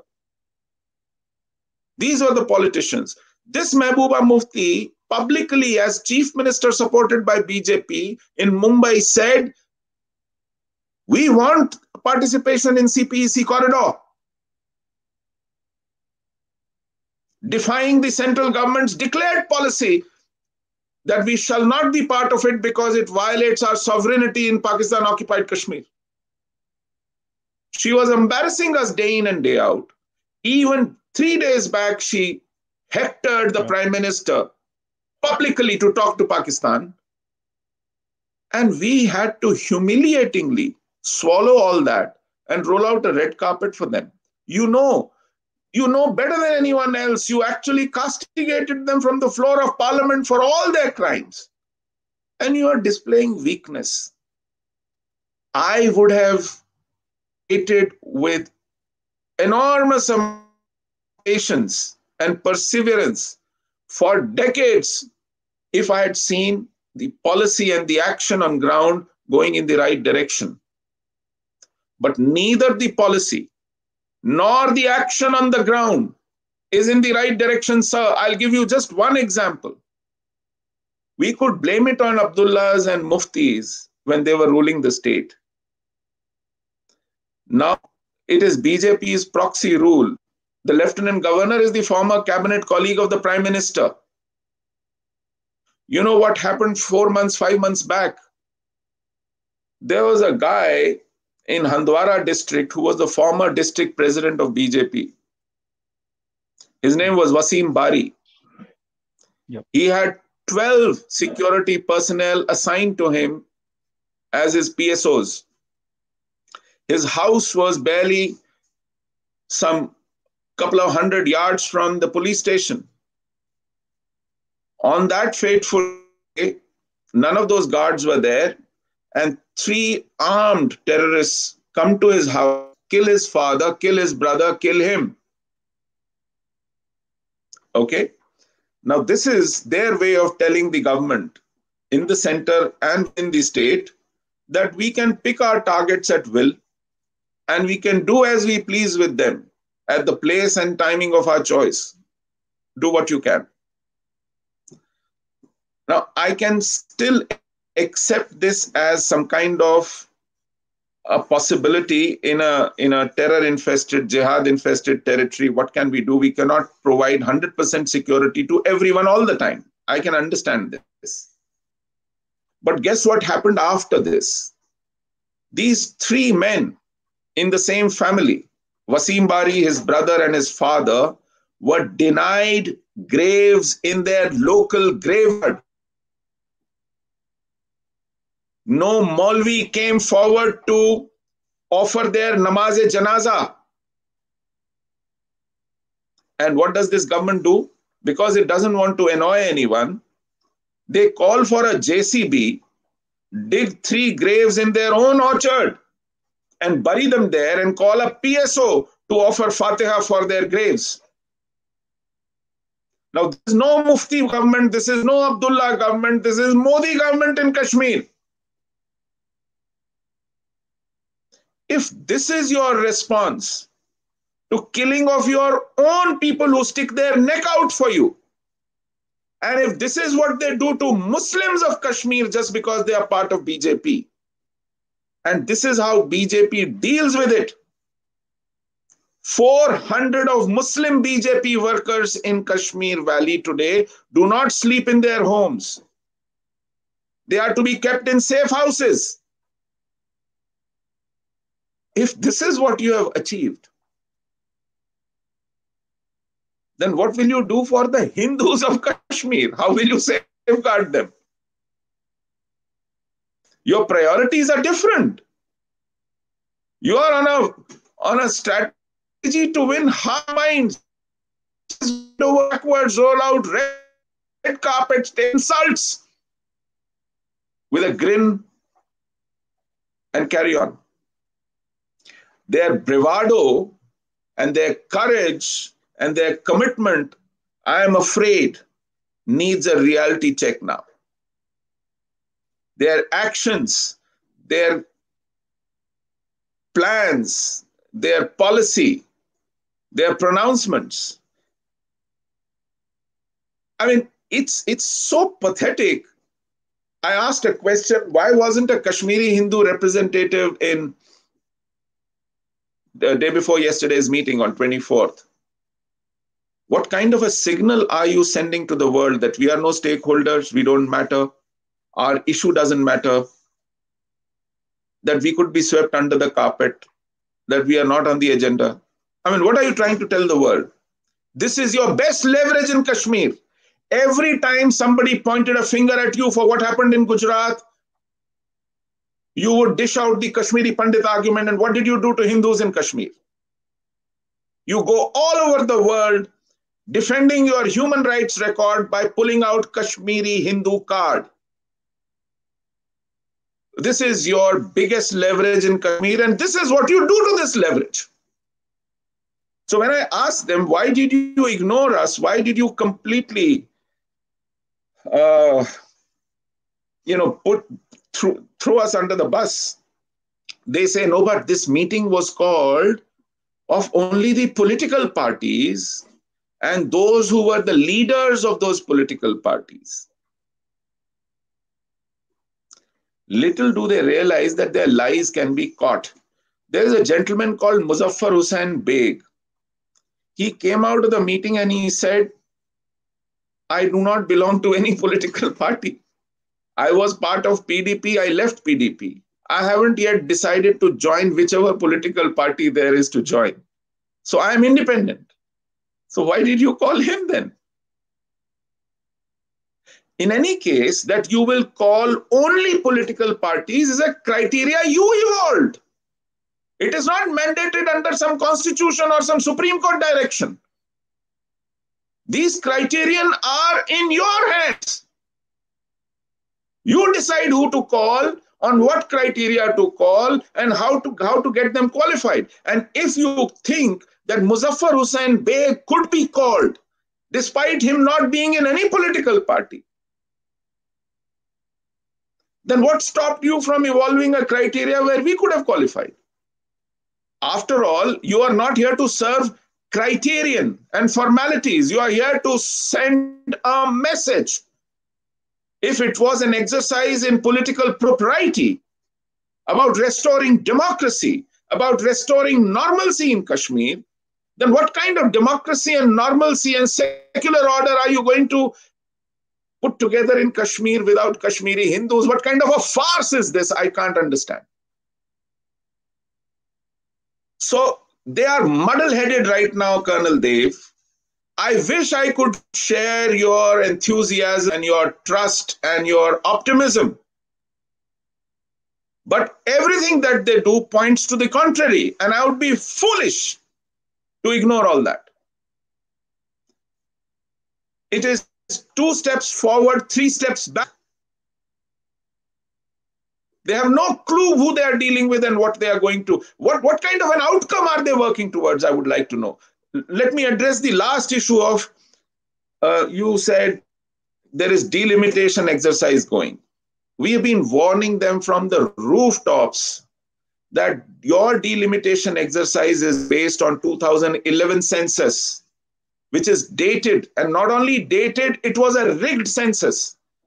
And the only evidence which is so overwhelming to nail that census is that it gives Valley a larger population than Jammu, whereas Jammu has more voters than the Valley. Now, how can you sustain this dichotomy that Kashmir has more population but lesser voters, Jammu has less population but more voters? It was obviously a rigged census. Now, if your delimitation is based on such a rigged census, you are going to reinforce the status quo, not alter it. And it is stupid to go by that census when 2021 census is happening right now. Why not wait for that census and use those figures which are latest? But they won't listen because they are here to assuage and to placate jihad in Kashmir by saying, we will make sure nothing changes on ground. Reduction of 30 is only cosmetic. It was only to play to a political constituency. It was only a box.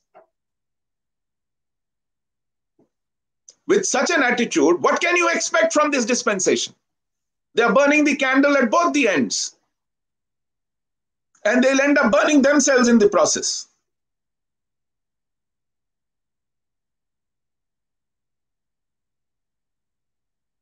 Yeah, Sushilji, I I'm quite done. agree. When you started off with the narrative Sorry. that when the 370 was enforced, and you said that you were a little shocked that why did they make that concession at the beginning to say that they will relook at the statehood. That exact thought came to one's mind that time also, that because even if you wanted to do that, why should you declare it upfront at that time? That was something which is not Absolutely. probably in the, even as a diplomat, you don't It tell the other defies country what common your future is sense. going to be. Right. So that came to my Yes. mind, and that was something which was taking that time because one was that time listening in, and I said this could have waited actually. Euphoric. Yeah, you should have waited for it. You should Absolutely. have just done Absolutely. your deal, and then when the time came, you could have taken it right. But this last part which you talked about, the delimitation part, I think there's a lot of merit in what you're saying, and I think that needs to be pushed because you can't go by 2011, and especially when one is on. And I'm not too sure because the right noises of the last week by that lady Ranjana was only coming up after a long gap, which one heard about the delimitation. So I think that's one area where we need to push. We need to push this theory that your delimitation should be on the correct facts and figures. And I don't know how you are going to push it as an individual or as a society. But I think legally, probably, if there is a scope to challenge that census and make weight, and I'm quite sure the government, if even if it's not to your and my full liking on this particular topic, maybe they will delay it. That is my hope. My hope is not that they're going to rush into it. So it's just that thing, and they have said that delimitation proper. But I think they should be more than aware of in fact what you have just said. They should be aware themselves that they should not be Of base course it they on the are. past. So I would be quite worried in case they take it as a decision post haste right now to kill that delimitation part. They should not do it actually.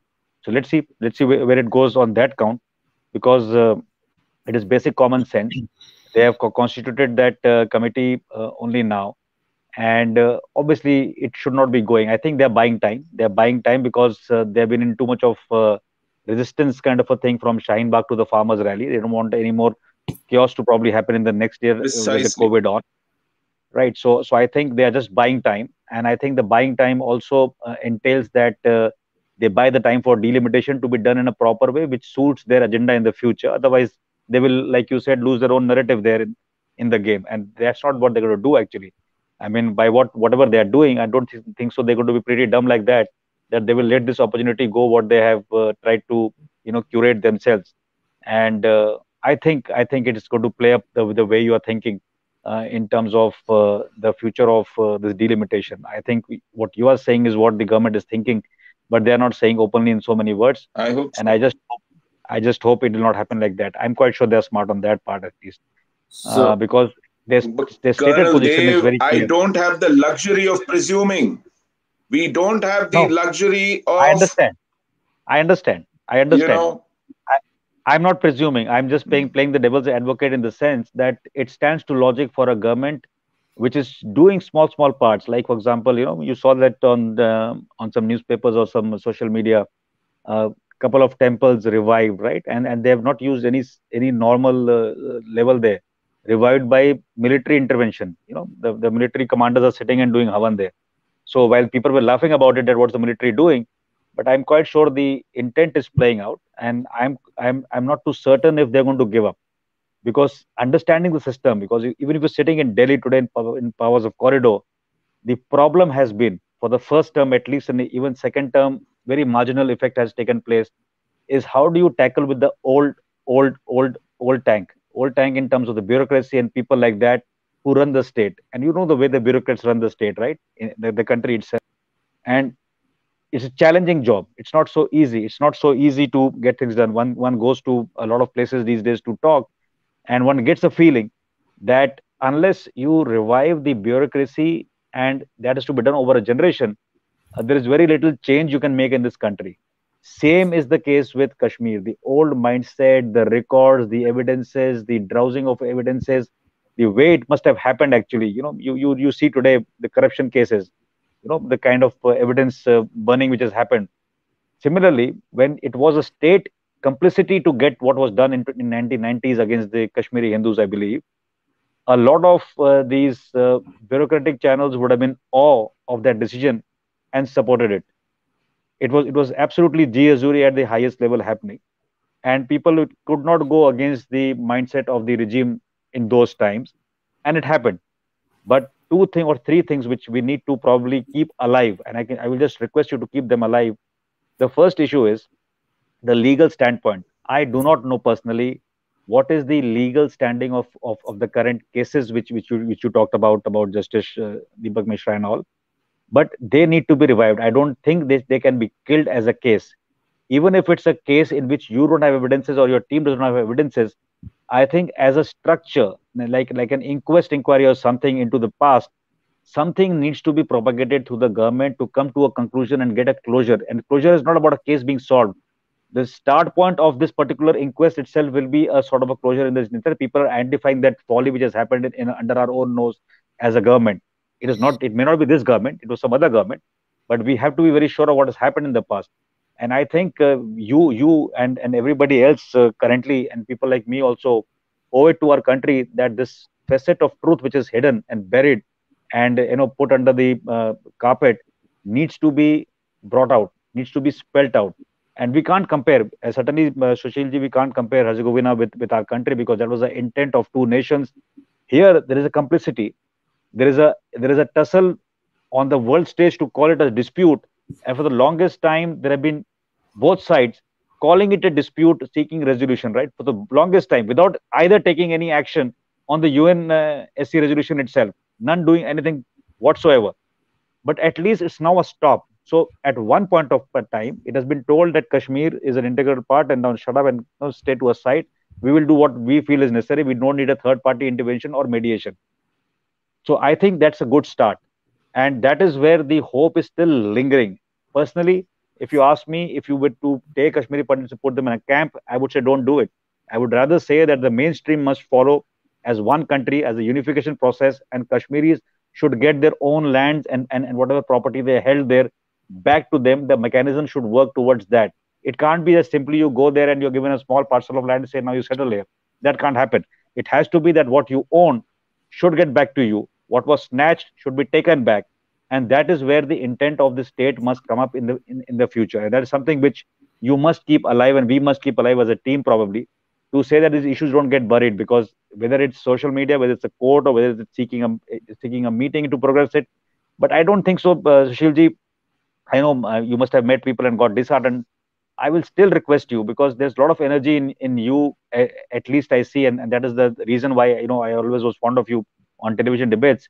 You must keep this issue. It's hurting you, but in military they say that when in adversity you are, you need to take out the right punches at the right time, and that is very important. The second issue which you made about that Mr. Beg being there and the others not being there, I think there's one more point which you need to popularize and propagate, actually not popularize, propagate in the media and everywhere else for this to count. I don't know how the media reacts to it, but at least write about it, at least be a little more forthcoming with your views, and that is the way you're going to steer a sort of a, I will not say a rebellious movement, but at least a movement which empowers the government to rethink again on certain issues.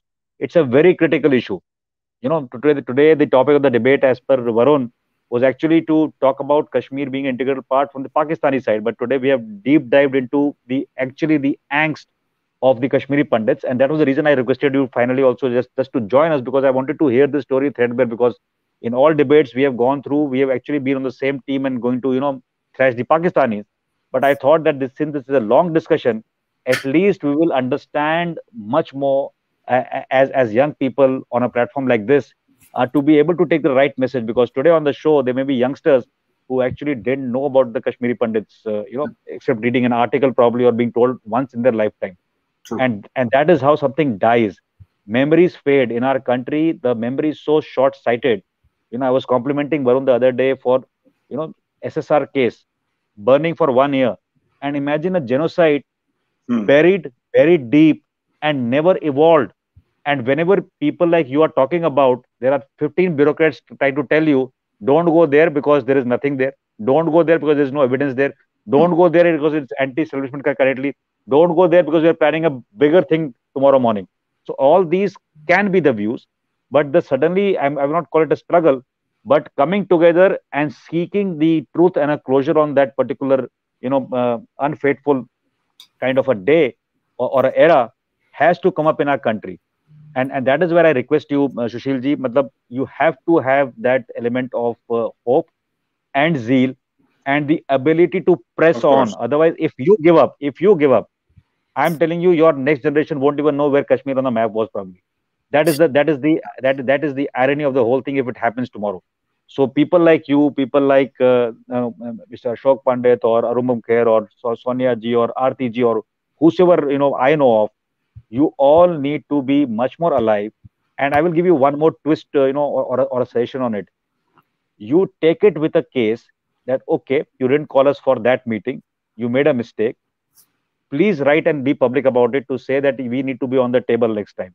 Demand it, because unless it's a democratic process, right? It is 100% your right and our right to demand all stakeholders.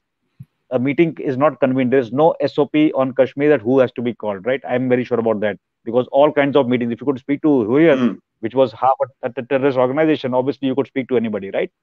But in this case, and in fact, these people on the garb of getting the protection from the state have actually gone unnoticed, unchecked, and I won't be surprised if they have pumped in cash and weapons into the valley on their own in the last few decades.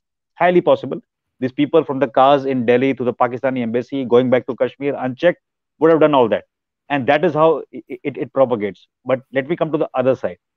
The Indian Armed Forces, at least in the last 1.5 years, which one knows of the statistics currently, have eliminated much more internal so-called OGWs and sympathizers or whatever, whosoever picked up arms. And that is something which we are doing in a very discreet and a blatant manner against the terrorists as they are. And that softening is required, because once at one hand you have done 370 abrogation, on the other hand, if you kill all these terrorists who are there to create nuisance value, then the projection of the balance of the citizens to move on is a likelihood in peace. And that is why this game, like you said, you are willing to wait for 10 more years, but you want to see that hope fructifying. I would say that you keep that hope, and with that hope, if you are not sure about the timeline of the government, or if we are not sure of the timeline of the government, then we should collectively start egging on as per a timeline to make things happen. So there may be a thought process in your mind that this should happen first, this should happen next. In my mind, it may be some other routine or sequence. But unless we project that sequence or those ideas to the government and keep it alive as a discussion point, I'm afraid that your next generation is going to feel more disheartened by looking at the disheartenment which our generation currently has. We can't let that happen. And that is my small request to you, because you are a man who can make that difference. Because there are many people who have been very sublime. They have not even spoken about it. There are many Kashmir Pandits I know of who don't even speak about it. They have resigned to their fate. There are many people who may just not go back to Kashmir even if the option is given.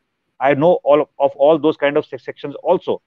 But you and your like ilk is the correct community which has that angst, that heartbreak, and it needs to be stitched. And you need to help yourself and ourselves firstly to be able to get it on the right track. I mean, I will just for the sake of repetition request you that you have to lead this in a way, and just not get disheartened by your exposure and hearing something which is to the contrary to your aspirations today. It may just happen the way you think. It may happen a little delayed format, but I would just request you and beseech you and people like you to be on the track, to be able to not let this divide happen. If you have a fear of it turning back by 3 steps back on a particular aspect, it is your duty and our duty as a citizen to make sure that it is called out. It does not happen. We have to do it to whatever level, including challenging it in the legal domain if required. Because at certain points of time, I also appreciate that certain governments, which may have the intent, may not have the tools to do it themselves unless they are helped. And that help can be propagation of a narrative, that help can be even legal cases, which then the government is able to take on. And that angst which you were talking about, Wasim Bari, I mean, it couldn't hurt anybody more to see somebody flying the national flag and dying under it. I mean, that is something which, if you have felt by, say, 90%, I also should have felt more than that, being a custodian of that flag. And it's very much hurtful. It's not about which party he belongs to. It is about a person who respected the Indian flag has died a death which he did not deserve, and his people did not deserve, his family did not deserve. This is something as a point which hurts me still, and one and you reminded me there, and it brought in a little bit of emotional quotient in many citizens today. And when we interact on WhatsApp media, believe you me, the army men today in service are not comfortable seeing those sites. They will go out of their way to do something if they can help somebody in that. And that is probably the reason why many of the people are being given some kind of a security with the security forces to ensure that it doesn't happen. And politics aside, politics can go any side. Today, one party with the other party, whatever. But as long as the human strain is understood, the human stress is understood, I believe it is our onus as individuals and citizens to keep this alive and to be able to curate a path in which we have that hope that it may happen in the future. And that is what I request you, Sushilji, because if you give up, I mean, I'm quite afraid that there are very little people left who will actually carry on with this requirement to seek the truth and justice in the case. The legal part, one is not competent, No, but I would giving up is request you not an option. yeah, there can't be with such travesty of humanity, with such Not an travesty of option. your previous generation and the current generation. You actually owe it back to the country to make sure that this justice is done. And I am quite sure there are many things under the carpet in our country. You have heard of cases when politicians get involved in a case, 80, 90 evidences, people who are going to depose there in the courts are killed. There are incidents which happen to them, and nothing comes up. So I'm not going by the gloomy part of that side of my country. I'm going by the positive side. At least you're fighting. At least there is a fight left. Otherwise, if there is a no fight, then the ground is open for the jihad to prosper the longest time possible hereafter. So there are Yep. constraints. Sleeping with the enemy. People were very critical of this government, and I was in Baramulla that time, and people said, "What the hell is this?" And I could not fathom, because I was not a political inclined guy that time or even now. But logic said that this is a domain in which a particular novice entering there has got no clue. The novice has got an agenda to sort out that state in the best interest of the country. So novice has got some punches to throw, some bits to swallow, and some plan to execute. So in that, the novice says, okay, let me form the government. At least I will understand the internal dimensions of the state, how things function, how the bureaucracy, how the siphoning of money is taking place. With the previous governments were pumping 3 times the requirement of the state into the country, into that state, still money was getting embezzled. the people of the Hurriyat and the other parties, their children, their London houses, everything was happening at the cost of the exchequer. So obviously the government wanted to get a handle on that. That's common sense. Whether it did or not, I don't know. Whether the purpose was that, I don't know. But that was the logical thing to say. I don't know the devil, so let me make the devil a part of me and make sure I understand how the system of the devil works. And that is not bad politics. That is good politics. But the outcome should come, like you say, because if all that is the right noise, the outcome is something which is still, putting that iota of doubt, or maybe more than iota of doubt today, that what's the future. And I believe that common sense says wise, this particular party currently which is governing has got a lot at stake in so far as restoration of the Kashmiri Pandits is concerned, because it's a community by which they have a large vote bank to go ahead in the future. They have to make sure that the Kashmir issue is dead and buried in terms of international forum. They have to make sure that whatever they dole out as the entitlement to the poor and the farmers and everybody else is done to this state, because it has to come mainstream for the development angle. So if you see these 3-4 key parameters of this government, they cannot fail on that, because if they fail on that, like you said, they're going to axe their own feet in any which case in that state. So I don't think so that should be the aim of the government, or any government or any strategist from that point of view. And the strategy can be to mellow down on some count, to give a wrong signal, maybe to give a wrong signal into the wild, to let them hope, and just be clear. Maybe that time, 5th August, like you mentioned, there were too many other pressures internally happening in and around Delhi. So they made a mention, right? Statehood, we'll see. Maybe they have a mind for statehood after the proper delimitation, getting the numbers correct, leaving the POK seats currently outside, the Kashmir and the Jammu balance correct. Maybe they have that in mind. Maybe you or me currently expect that to happen, but we are not seeing it happen on ground, and so we have a view. But I believe if they were to leave everything back to the days of the yore, then they wouldn't have committed a bigger blunder, on that governance of that state. I don't think so. That's where they're heading to. I think there is a little bit more of ideation which they have, which we may not be privy to. And I will only request, people like you and Sonia ji and everybody else to support. And support does not mean say yes. Support also means to give the correct impetus, even if it's negative to some dispensation, to enable it to do something. And that is how probably it may work. So I do not know how big a society you can form yourself, or you are currently in, Sushilji, but I would surely like you to, draw more hands into this. And the hands may not be only Kashmiri Pandits. There can be people, sane thinkers, nationalists and citizens who want to get to the roots of that problem and the solution in the future. And let's build this narrative. Let's build this narrative, because, one remembers, I think 2 years back, you sent me something on a media like change.org, something like that you sent to me. And you told me to go there, and you actually told me that I should go and do that only if it, if it's okay by me, something like that you wrote on WhatsApp that time. And I think I replied back to you, done. And obviously it is something which I think as well. So the cause is same. It is not a different cause at all. The only difference is that you have felt a personal pain and a deep hurt. I have not felt a personal pain there. But let me be very candid, that as a citizen, the pain is enormous. The pain says that we must have the truth there. The pain says that tomorrow Kashmir should smile. Like my example, when I said, if Varun will bear me out, he put out this small ad tagging you, me and Sonia ji for the show. I made a few comments there. And one of the comments is about the Kashmiri Pandits, right? And it's not a statutory kind of a compliance to a particular, requirement. I made on my own violation. And I strongly believe that the day has come to make sure that the voices count towards this cause. We need to steer the correct sentiment to this cause. And the correct sentiment always is not the government, because government has got its own process. But if we start with the sentiment and build in more numbers and citizens into the sentiment, I'm quite sure the government will be enabled or pushed either way to toe a particular line into the future. So that should be our endeavor. And it's not a small issue. By no margin, this is a small issue in which you probably would think that who will come in and participate here, right? We need to keep this issue alive. And I will only beseech you for one last time that, let's be very positive and hopeful. And let's draw the line and conclusions in our own selves and groups first, to push it as an agenda and to get it done.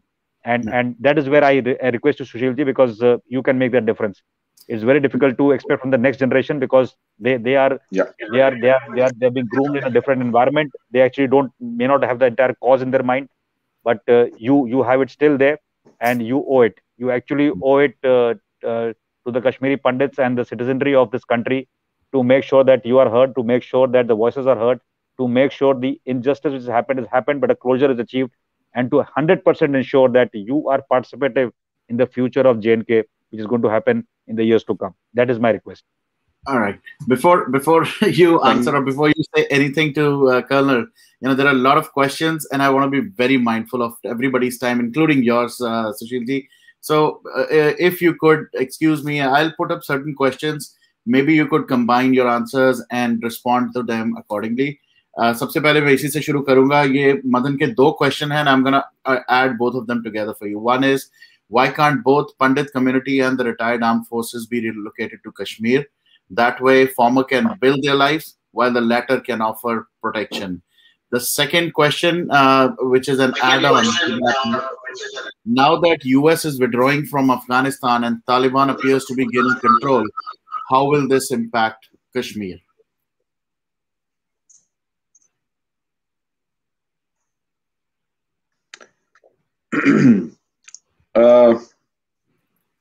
देखिए, armed forces, retired officers and jawans and Kashmiri Pandits and Hindus from all over the country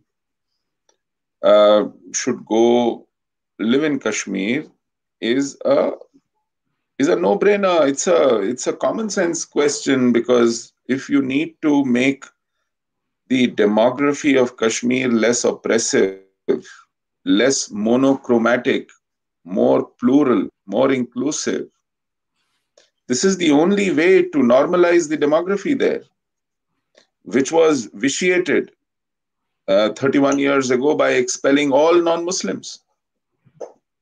So that has to happen. But it occurs to you, it occurs to all patriots in the country who can even have a modicum of common sense. Why doesn't it occur to our government? You cannot just pick your whole all two trunks and start marching towards Kashmir and say, now where do I put them down, and start staying. In a state where terrorists pick up their targets at will and kill, where elected sarpanchs, MLAs, MPs, ministers cannot roam among their own constituents, where 400 workers of BJP today have to live in safe houses. They cannot go back to their homes to sleep there in peace. What do you think? Is this possible unless government decides to make it happen, facilitates it? But government is unwilling to do this. A priority. They want to mollycoddle and please and throw concessions at the enemy, in the fond hope, as one of the general secretaries of this ruling party had mentioned to me 3 years back, we will ensure that the same people who are carrying Kalashnikovs today will carry the tricolor tomorrow and say Bharat Mata ki Jai. Good luck to you, man. Good luck to you. But if that is the approach, and if that is what we are waiting for, then there is a play called Onoton Godo, waiting for Godo. We will keep waiting till the cows come home. That ain't going to happen. So, well, these are most sensible suggestions, but our government has different priorities right now. They are busy experimenting. And these experiments have been on for the last 3 decades at a considerable cost to this country.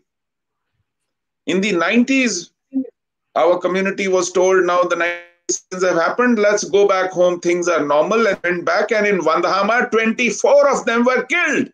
lined up and shot, including a 3-year-old into which an entire magazine of AK-47 was emptied. Just to remind that if this is what you contemplate, then this is what is awaiting you. This is what will happen. On 26th of January, they did this, on the night of 25th of January, to tell this great republic that this is what they are capable of. What happened? Nothing happened. Then again, a few years down the line, they said, come on, now things are normalized. And the massacre of Nadi Marg happened. Again, a couple of dozen hapless, unarmed women, children, old men were lined up and shot.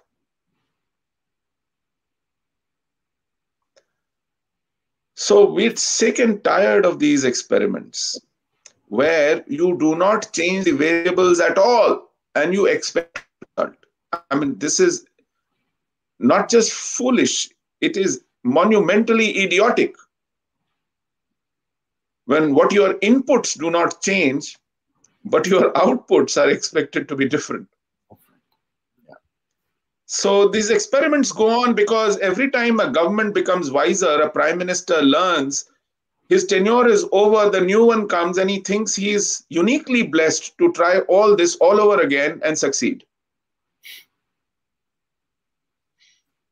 And prime minister after prime minister, government after government, party after party is repeating the same circus, rolling out the red carpet. You can Google and you will see pictures of Hurriyat conference leaders walking into the prime minister's house for a breakfast, meeting with Atal Bihari Vajpayee, meeting with Manmohan Singh. One of our prime ministers, Narasimha Rao, in Burkina Faso, all the way in Africa, from there proclaimed, sky is the limit. You at least ask us and then see what all we can deliver. See what we can deliver to you within the Constitution of India. Another prime minister, Jamhuriyat, Kashmiriyat, इन के दायरे में सब कुछ हो सकता है. उनके मुंह से ये नहीं फूटा कि कॉन्स्टिट्यूशन के दायरे में होगा जो कुछ होगा. इस देश के बॉर्डर के दायरे में जो कुछ होगा वो होगा. ये नहीं बोला. जमहूरियत, कश्मीरियत, इंसानियत. खैर चलिए, मतलब we have been very very generous. एक और प्राइम मिनिस्टर कहते हैं कि एक हाथ में कुरान और दूसरे में लैपटॉप. अरे यार, जिस हाथ में पत्थर है उसमें आप लैपटॉप दोगे तो आपको कुछ अलग रिजल्ट्स मिलने की उम्मीद है. प्रॉब्लम हाथ के पत्थर में नहीं है, प्रॉब्लम दिमाग के जहर में है. उसको आप एड्रेस नहीं करोगे तो जो हाथ में पत्थर नुकसान आपका पहुंचा सकता है उससे ज्यादा नुकसान हाथ का लैपटॉप पहुंचाएगा. आप गूगल करके आईईडी बनाना कैसे होता है सीखोगे और उसके बाद एक नहीं 50 लोग मारोगे साथ में. क्योंकि जिस हाथ में पत्थर है उसमें जब आप लैपटॉप दोगे आप उसकी लीथैलिटी को और ज्यादा शार्प एज दोगे. ये कॉमन सेंस की बातें हैं. अगर आप ये जुमले के लिए भी कह रहे हैं, पॉलिटिकल इफेक्ट के लिए भी कह रहे हैं, तो इसका पॉलिटिकल इफेक्ट क्या होगा जरा ये तो सोचिए. क्या इंपैक्ट होगा इसका? तो इशू हमारे पॉलिटिकल लीडरशिप में एक रियलिटी चेक की है.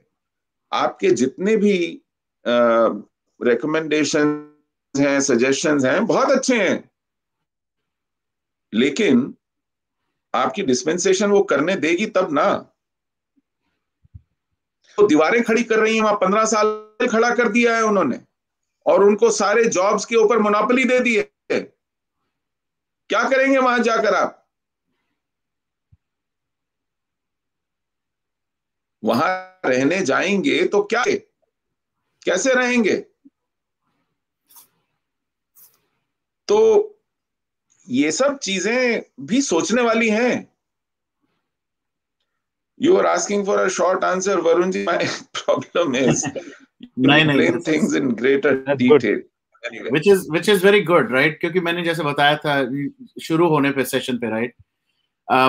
आज आपको सुना, कर्नल को ऑब्वियसली हम बहुत सारे टॉपिक्स पे सुनते हैं, बहुत देर से सुन रहे हैं, क्वेश्चंस मैं सुन रहा हूँ, लोगों के क्वेश्चंस, लोगों के सजेशन सुन रहे हैं, और आई थिंक जब कर्नल वाज एक्सप्लेनिंग, राइट, मैं उसको लेके चल रहा था बिल्कुल जैसे वो ना मुझे पॉइंट कर रहे हैं कि ये आप जैसे लोग जिनको नहीं पता, जिनको ये नॉलेज चाहिए, उनके लिए ये वाली एक्सप्लेनेशन बहुत जरूरी है।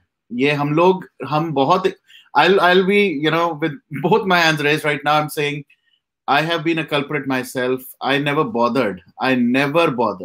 मैं वर्ड बहुत स्ट्रॉन्ग यूज कर रहा हूँ कि हाँ, मैंने कभी बॉदर भी नहीं किया कि मैं इसके बारे में डिटेल में पढ़ूं, ये पेन को मैं भी फील करूं। जैसे कर्नल ने बोला, right, I could resonate that feeling है, इमोशंस हैं, पर वो वाला पेन जो है, जो आपको है, जो उन कश्मीरी पंडित्स को, जो सोनिया जी को है, वो पेन नहीं है, बट वो इमोशन फीलिंग थी। पर आज इसके बाद, इन चीजों के बाद, और ये आप जो अभी 2-4 और क्वेश्चन है जिनको मैं जरूर आपके सामने रखना चाहूंगा, which Girija ji will actually put forward, we really need to also find कि हाँ, व्हाट इज द सोल्यूशन। जैसे इन्होंने अभी एक क्वेश्चन लिखा हुआ है, what will be the next steps to advice the government to get Kashmiri Pandits their rightful place.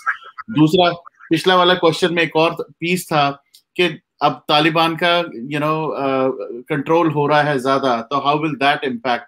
ये जो डिटेल्स, जो इंट्रिकेसीज हैं, इनके बारे में थोड़ा आप, even if it's a elaborate answer, I don't mind, I am happy to tell. नहीं, वरुण जी, ऐसा है, उन्होंने तालिबान वाला सवाल पूछा था, 30 साल पहले भी यही हालत थी। सोवियत्स को भगा दिया था अफगानिस्तान, तालिबान रूल आ गया था, और कश्मीर में नारे लगते थे कि रूस का लर्जा है, अब कश्मीर की बारी है। तो रूस को अफगानिस्तान से भगा दिया था, तो सारे के सारे जो अनएम्प्लॉयड मुजाहिदीन थे, उनका क्या करना है, तो उनको अब कश्मीर के मोर्चे पर भेजना है। और जो सरप्लस, मतलब arms and ammunition, dollars pump किए थे यूएस ने उस कोल्ड वॉर की हाइट में, वो तो पड़े हुए हैं, तो उसका अच्छा इस्तेमाल क्या होगा? पाकिस्तान ही उसका कस्टोडियन था, तो चलो साहब, अब कश्मीर वाले मोर्चे पे चलो। Now that tragedy is repeating itself as a farce. We've been in that tough phase, and our sons and our brothers, through an enormous price of blood and lives, steered us clear of that disaster. They would know what Kashmir went through in the early 90s till mid 90s, what the then governor Gary Saxena did to pull us back from that disaster, how Narasimha Rao sanctioned 57 battalions of RR, and they were raised to defend Kashmir, and they were drawn from different parts of army. And most of the officers I meet from our defense forces with pride say, when they meet me, we have done our tenure in Kashmir. We've spent time in Baramulla, we've spent time in Anantnag, we were at Gurez, we were at Kandahar, with such pride, with such sense of fulfillment. They say, we've gone there and served our motherland. But in the absence of political clarity, today I keep asking, do you have on a piece of paper a list of things that you want to achieve in Kashmir? What are your objectives? Are you objective driven, or are you managing a problem from one day to another? Are you just addressing a crisis, throwing water at fire like a headless chicken? Or are you working to a plan? I'm afraid there isn't even a small white paper in this country that tells us what is happening in Kashmir. Somebody describes it as alienation. Somebody else describes it as some kind of a wayward youth in the absence of employment. Third person says that there is some electoral malpractices led disenchantment in our democracy. Another person says that, you know, we have been very very casual about the promises made to different political leaders from time to time. There are all kinds of theories floating, and we are blundering our way through this. Now, Afghanistan issue is come full circle, and you may soon see Taliban sharing power with the existing regime till time they from this regime out and take complete control of Afghanistan. Well, it might happen. But what is your answer to that? Is your answer to start talking to Taliban and try and win their hearts and minds now? Their answer is your answer. Start talking to Lashkar and Jaish and see if they could be weaned into being a little more merciful. The point is, if Farooq Abdullah and Mehbooba Mufti are your answer to restore democracy and normalcy in Kashmir, then Jaish and Lashkar should be your answer to make LOC impermeable. Then ISI should be your answer to collaborate with in order to manage terror in the subcontinent. Then by the extension of same logic, Nirav Modi and Mehul Choksi should be your answer to manage our banks better, so that there are no defaults on loans. You're training cats to guard milk. Good luck to you for this experiment. I mean, what is your response? Is I'm asking. For that, you need to first put the diagnosis right on the paper. Look at what your strengths are, what your weaknesses are, what your compulsions are, what your enemy is like, and therefore, how are you going to strategically, respond to this challenge? I'm afraid there isn't a coherent response yet. We had, just last point I'll make in response to this question, and that will give you an insight into what we are dealing with. We talked about bureaucracy, we talk about our think tanks and our strategic minds. There is a gentleman who ran our premier espionage agency called RAW. His name is A.S. Dullat. A book called Vajpayee Years. Please go and read that book.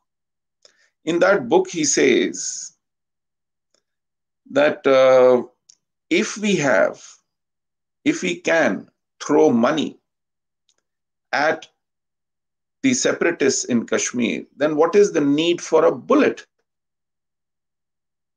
If money can do our job, then why should we need to fire bullets?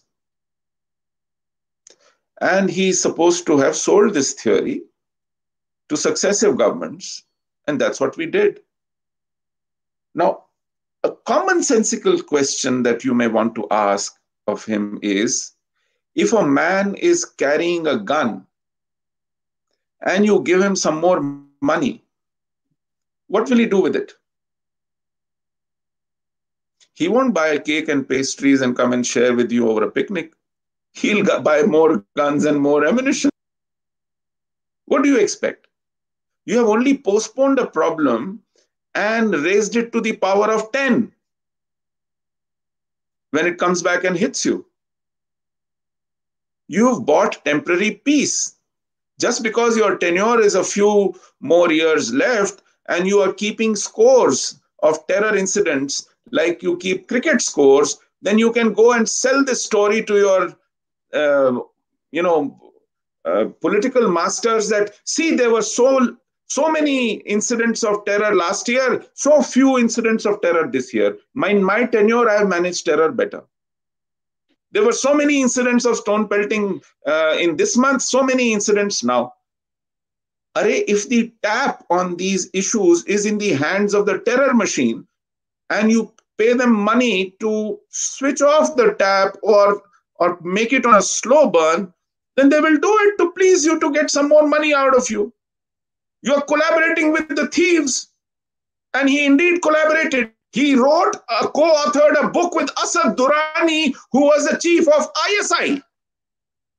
Can you imagine this happening anywhere in the world? Where chief of RAW co-authors a book with chief of ISI called Spy Chronicles. This can happen only in our country. And I'll give you another example. When this book was to be launched in India International Center, Indian government, the present Indian government, denied the visa to Asad Durrani. Okay. Now, Asad Durrani could not come, so he joined through a video conferencing link. And you know who all were in attendance? Former Prime Minister, former Home Minister, former Foreign Minister, former Defense Minister, the who's who of Lutyens' circuit, and the who's who of Indian political class. Nobody saw anything amiss. That your implacable enemy that has been bleeding you white decades, first in Punjab, then in Kashmir, masterminds horrendous attacks like Mumbai, like Uri, like Pulwama, like Parliament attack. You are at the receiving end of this blood and gore, and you go ahead and co-author. I mean, can you imagine? Does it occur to anyone sane? This is how our political class has been subverted from within. And we go along as if we are living in normal times. And we expect a policy which is based on common sense, which is abundantly displayed in the questions that are asked. But I am at a loss to respond because we are dealing with a state, we are dealing with a system that doesn't have that common sense. It's not common with them. Another question, sir.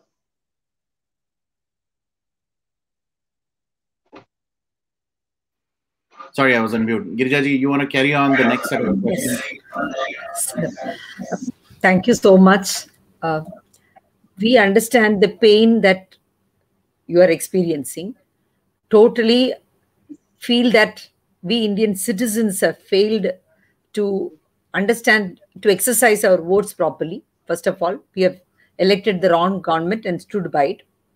And now today, we are not even voicing in one voice and us talking about it all the time and generating awareness. We are all aware that Kashmiri Pandits have started from sub-zero after they have been thrown out. They have struggled, but not one of them have become a militant. They have earned such a respectful place in the society. We all hold them in high esteem.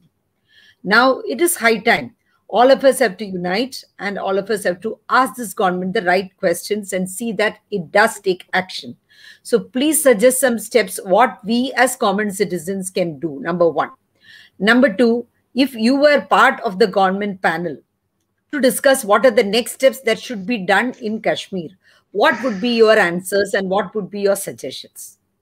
Two questions. What can we as common people do?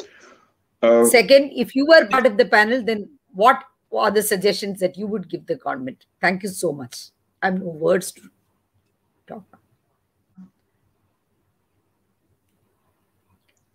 Thank you, Girjaji, for your question and your kind words preceding those questions. I feel the first step to any resolution of our crisis and a larger crisis that we face as a nation is acknowledge the genocide in Kashmir. Absolutely. Acknowledge the wiping out of Hindus from Kashmir as not a natural calamity like flood or earthquake. Absolutely. Don't insult it by calling it migration. It is not. Don't normalize it by calling it displacement. Please use the appropriate word, and that word is genocide. It meets with the definition of United Nations Convention on Genocide, 1948. Please go check out, and you will see it meets all the conditions. Yes. That's first and foremost, because that is the measure of the sincerity of any dispensation who wishes to start with this issue. Because so long as you keep prevaricating about it, so long as you keep lying about it. You mean to say that there should be a trial? There should be an announcement of the trial, and there should be a proper trial. First and foremost, acknowledge. Okay. So first and foremost, acknowledge what happened. And what flows from it is once you acknowledge that this was a genocide, then it is incumbent upon you to punish this genocide, reverse this genocide. And therefore, you must institute tribunals, create a protocol of evidence and witnesses, have continuous, relentless hearings, arrive at a conclusion, find guilty, and punish. Yes. Unless you do it as a national resolve, permitting such genocides which are waiting to happen, not in some distant future. They are already erupting as we talk in different parts of the country. Exactly. We see that. And they are happening because you have played footsie with the genocide earlier. It is the nature of genocide. When you deny it, it replicates. The history tells us. So stop denying it, stop prevaricating on it, acknowledge it, and then what flows from it is prosecute it, punish it, deliver justice to become survivors of the genocide. And while you are at it, please, till date, we are yet to find from successive governments, prime ministers have come and gone, there is not even one paper which identifies the problem, proposes a solution, a time frame about it, provides resources or whatever it takes to go for the solution. There has to be a policy on it. Yes. You cannot be ad hoc about it. Let be a white paper. Yes. To which then you are committed. Till date, no government has put it down in terms of their understanding of what they face in Kashmir and what in their view is a solution. And once that paper is there, at least in public domain, we can start talking about it, make suggestions to it, make improvements upon it, or challenge its premises. It starts. The process starts. The process is hostage to the fact that there is reluctance to even put pen on paper and build a certain proposition around which an activity can start. So there's nothing. We are in vacuum.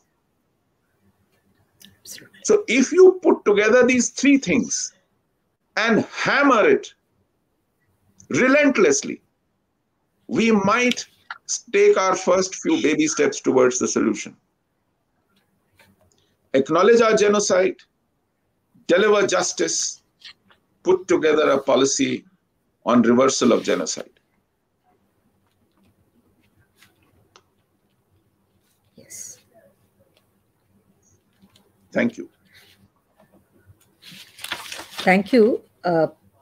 So this is the first step that you're talking to the government as of now. But still that doesn't take the Kashmiris back. This can happen on one side. And at the same time, what can be done on ground in Kashmir so that people can start thinking about going back? Like he said, the Colonel was saying, it could be very late by the time all this is implemented, paperwork and people becoming aware of it on the one hand. What can be done in ground Kashmir? Yeah, you see, these things needn't happen sequentially till one is over, the second cannot happen. Exactly. You can start with the one, even that when that is going on and the second is going on, the third can be started. We can simultaneously go ahead and do it.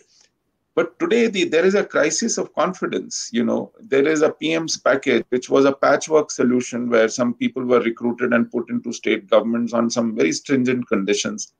They would run away every time there was crisis in Kashmir because you would kept them in importance kind of camps with barbed wire around them and a posse of CRPF men who were absolutely useless in front of a mob of 10,000 people pelting stones.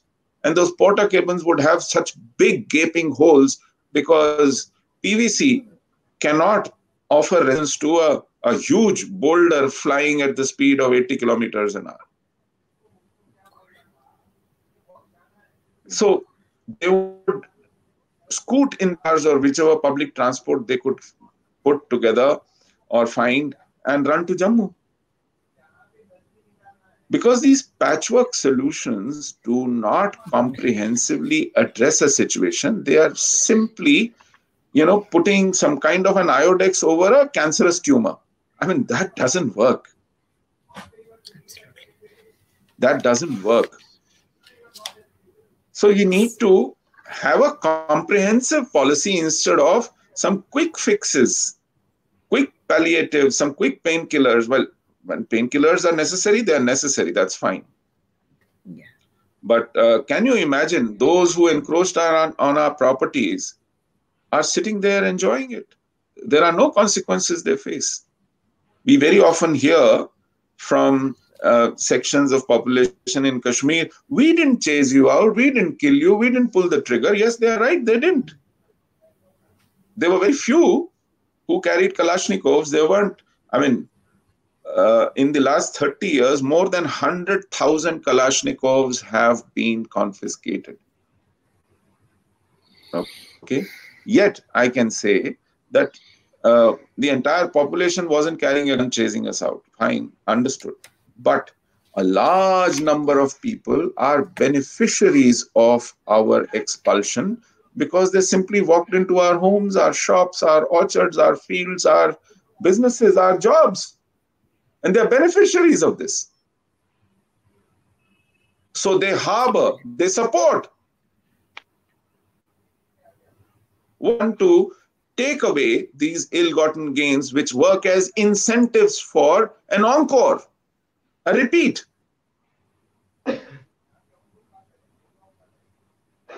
So unless the state shows that it means business on ground, it won't engender any confidence among who it wishes to take back and settle.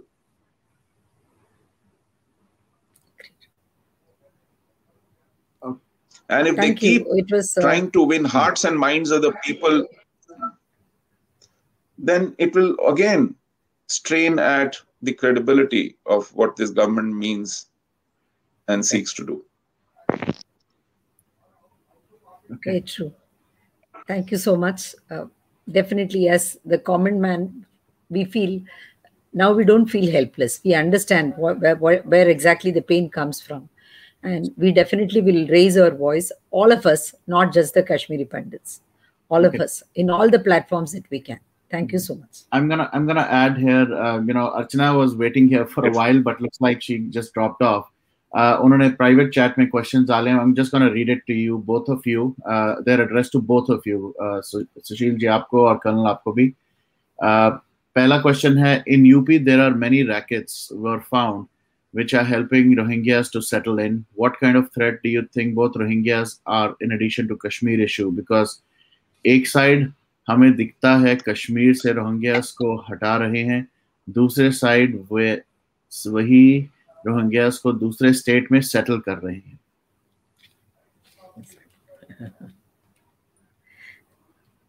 Varun, this is a very live threat. The threat is not limited to UP. It's also forcing a big threat to JNK. And how it happened there is something which probably Sushilji may like to elucidate, but I will not. It needs to be curbed right now. And again, the government has made an intent very clear, like we have noticed. But the action on ground needs to fructify. Whether the visit to Bangladesh by the Prime Minister could echo that sentiment, and what's going to happen with Myanmar and other countries through that is something which we need to see and wait also as well. But I'm quite sure this is a very sticking problem. This is again a situation. If you actually see Kashmir also in the valley when you used to be there, even at times these Maulvis and all who used to come there were from a particular sect, and they used to come from UP again. And UP is a state which has actually harbored a lot of intellectual, discontented people who have gone all around the country to spread that hate. It has happened. I've heard those dialects being spoken in various mosques around where I was in the Kashmir Valley, and it's like a tutorial class happening to how to instigate people, and it's a very grave threat, and nobody should take it lightly. I am just not I can't say I'm not sure. I'm quite sure actually. I'm quite sure the government of the day in UP is going to react to it in a very particular manner, and they should be stringent about it, because this is going to be the next big thing which is going to have a very deep impact like it's had in, say, West Bengal today. After the elections, if you go by the inputs, which many are not privy to, the people who have created mayhem there are not actually all of them from the citizenship of this country. There are people who are from terrorist organizations of around the border areas there, and they've been able to infiltrate and create this mayhem, and somehow they have prevailed in doing so. So again, like I said, it's always a political mismanagement, or I should not say that actually. Sushilji said that twice, I think, that political management and mismanagement. It's not that. It is that these political, goons, if I may call them, or vultures, they have their set piece agendas in life. Many of them, not all of them, maybe not all political parties, but many of them.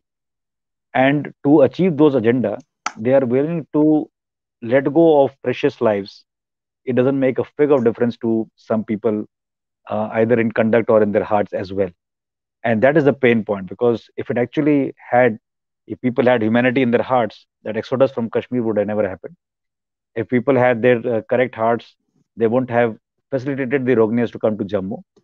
And that is also the intent going wrong by doing so. If people had heart, then obviously there was no business of what happened in Bengal and still is under the wraps today to happen.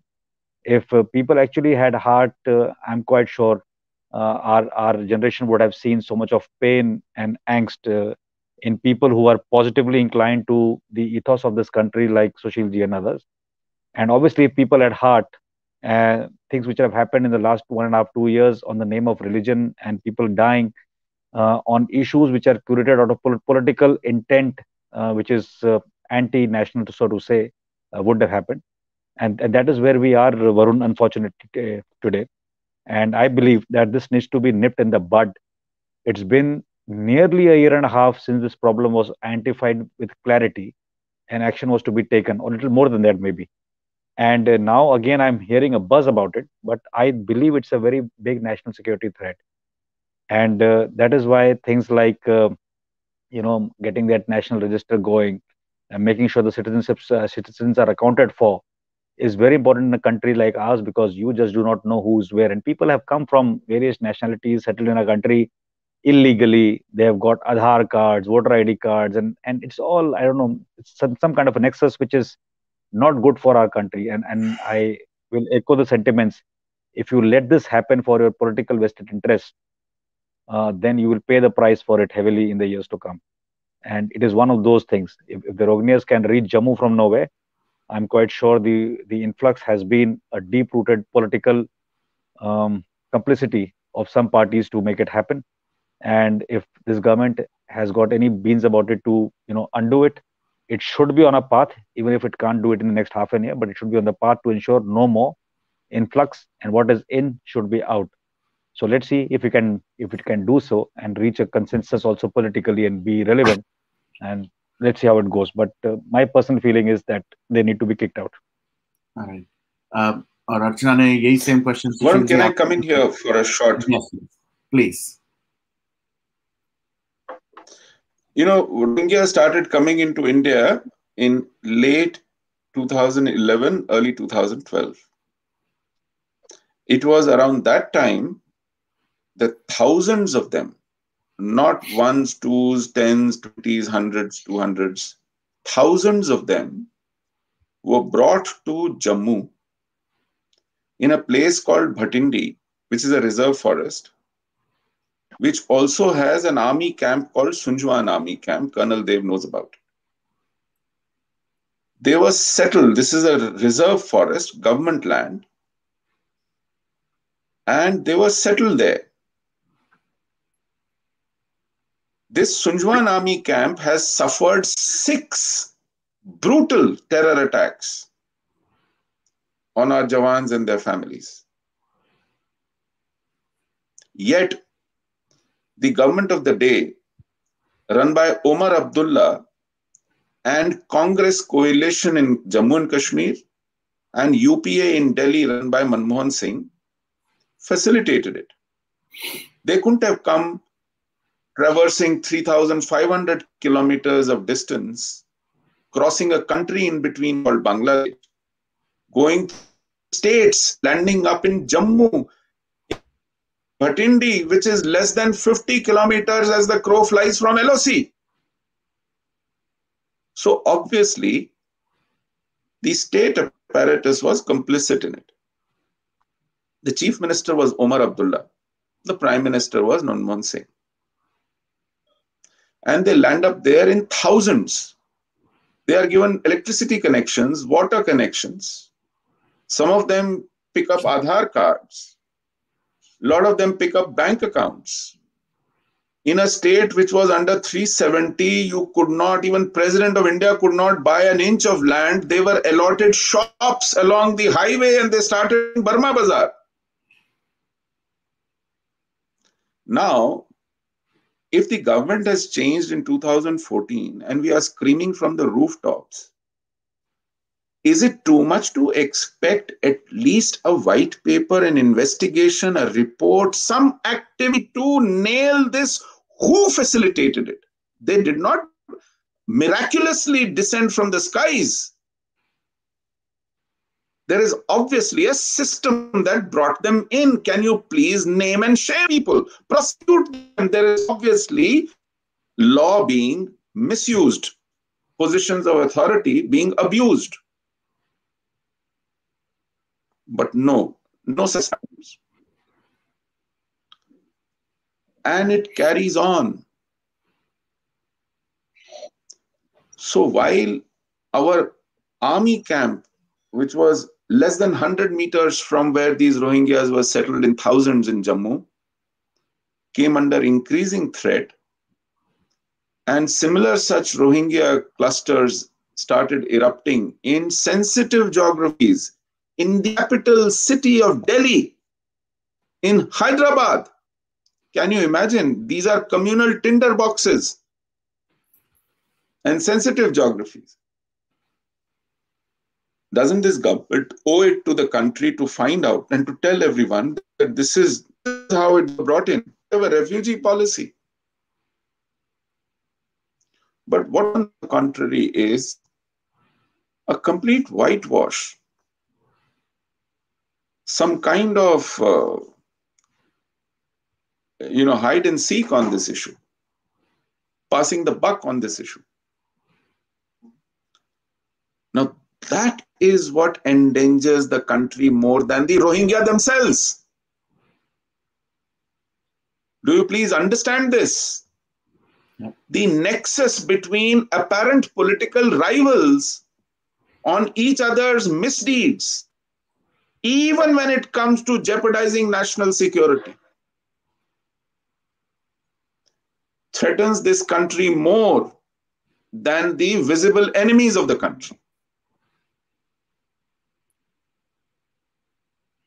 And these gentlemen, Omar Abdullah and Farooq Abdullah, were worthy guests of this Prime Minister. They should have been prosecuted and jailed for this perfidy they committed 10 years ago. But they are being legitimized and they are being honored at the Prime Minister's residence, and everybody is all ears to hear from them as to how to democratize and normalize Kashmir. Now, this is what makes me mad.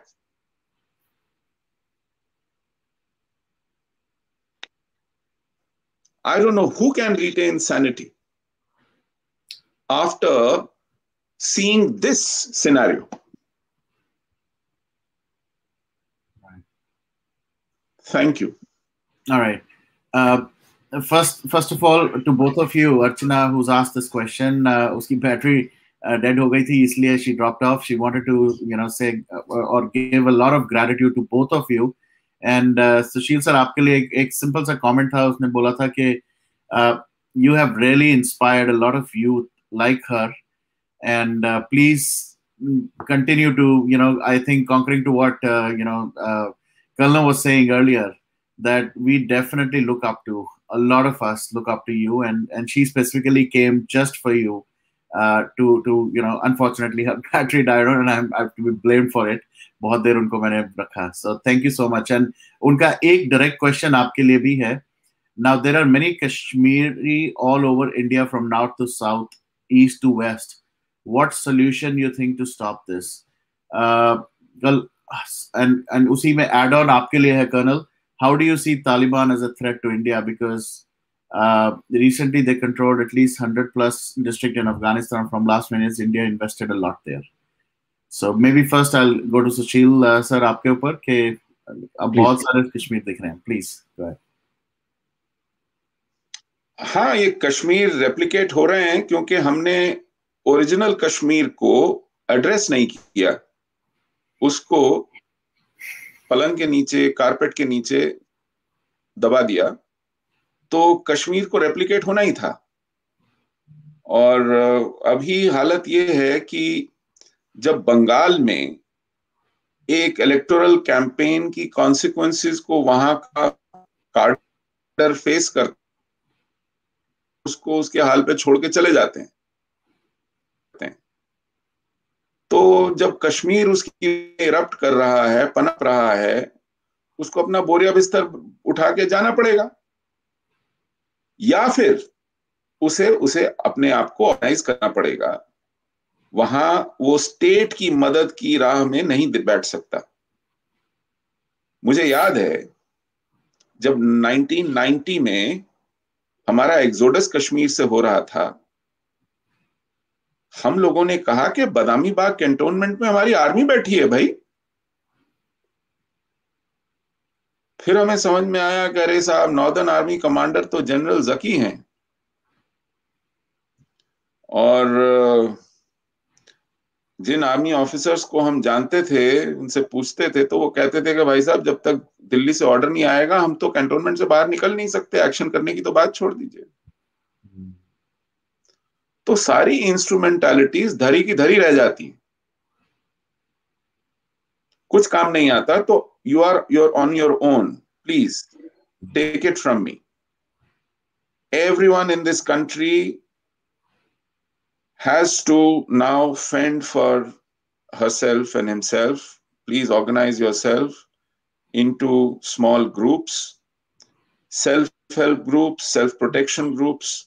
Be mindful of your own threats. Do a threat assessment. Join hands. learn to defend yourself, at least hold on till the help comes. You should be able to fight back and defend yourself for any eventuality. That's all I can say. Don't wait for the state, because state will not come.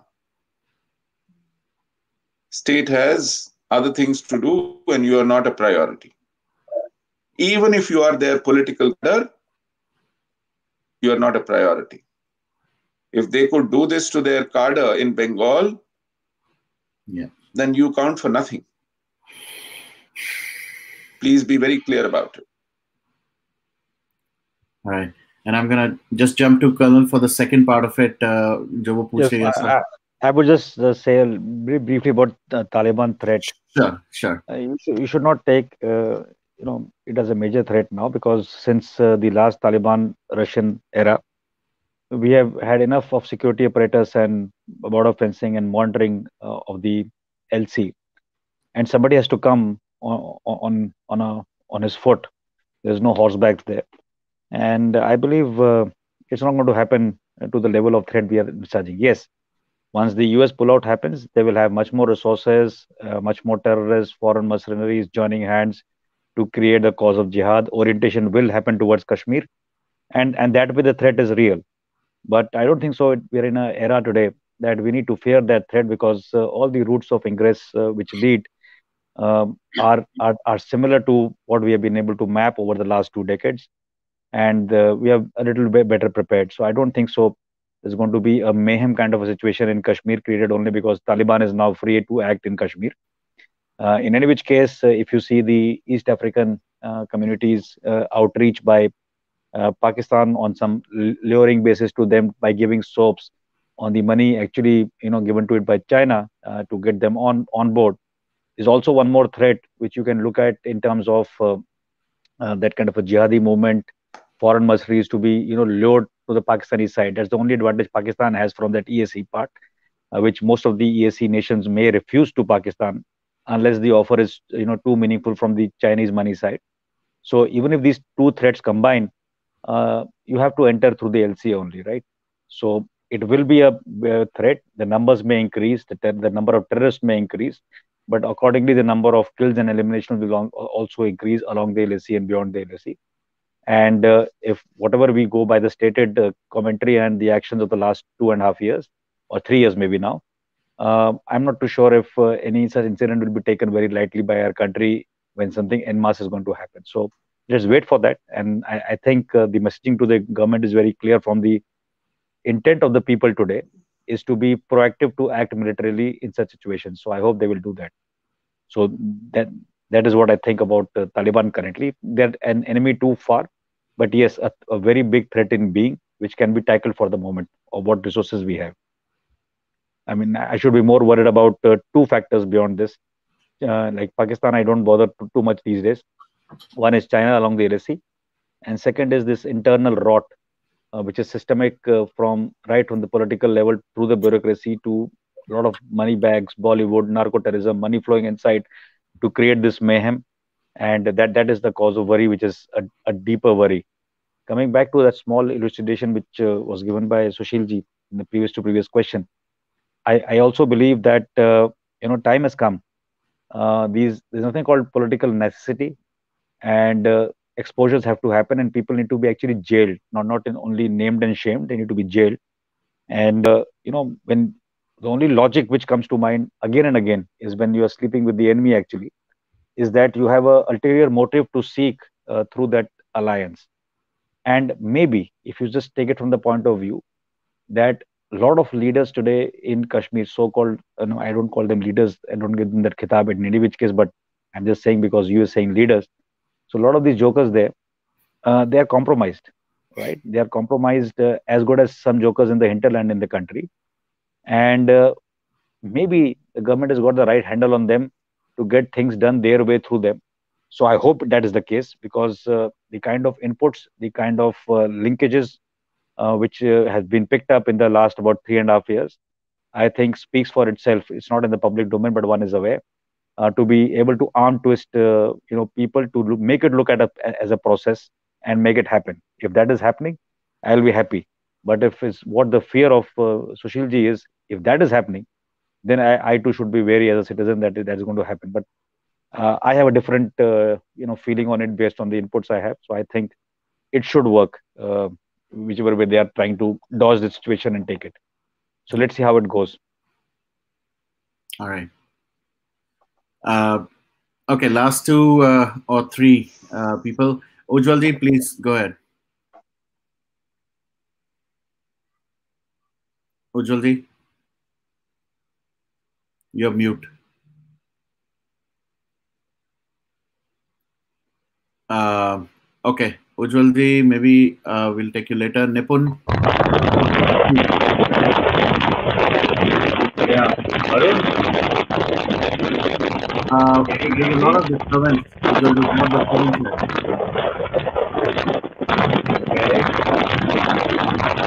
Okay, is it clear now? बहुत static आ रहा है, बहुत static आ रहा है. Can't hear you. All right.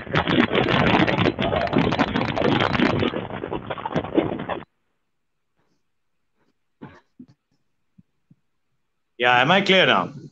Yes, now you're absolutely clear. Yeah. Varun, first of all, a very good evening to you, Sushil ji, Colonel RDX sir, and सभी दोस्तों को जय हिंद, जय Bharat, Ram Ram. Jai Hind. Yeah, my two bits, we've always idolized Sushil ji. I've tried to make it a point to listen to him in whichever fora he has been speaking, and wherever I could get a chance to listen to him, and to Colonel RDX sir as well.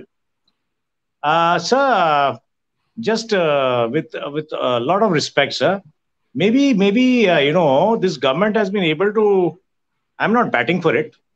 No, I'm just an aware citizen. Maybe this government did a lot of homework to do away with the Article 35A and 370, and then to manage the situation without any major repercussions. That is one. So I think their intent is very clear. Yeah, their intent has been very clear, and they've done a lot of serious work. Background work goes into it, without being able to manage such a situation so successfully. So probably the time is okay. We ought to know the history, where we are coming from, so that we know where we are going. I mean, you are right on that. I entirely agree with you. And the angst also of every Kashmiri, I feel it in my heart. Because I've also spent some time in Kashmir, though just visiting. But at the same time, what I see the way forward is that maybe this will be done in stages. Whatever needs to happen will happen in stages. A durable solution will only come about in stages. It can't be a very rude shock kind of a treatment. That may not happen. Otherwise, you may not be able to carry the state along and all the communities along. So that was my humble submission. Yeah. And I entirely agree with you on 2 points. I also would like Colonel RDX sir also to represent us in the fora where he can. The acknowledgement of the genocide and establishment of a commission or a tribunal is absolutely critical. Absolutely critical. And no time bar cases. Nothing like time bar issues. This is a case of genocide.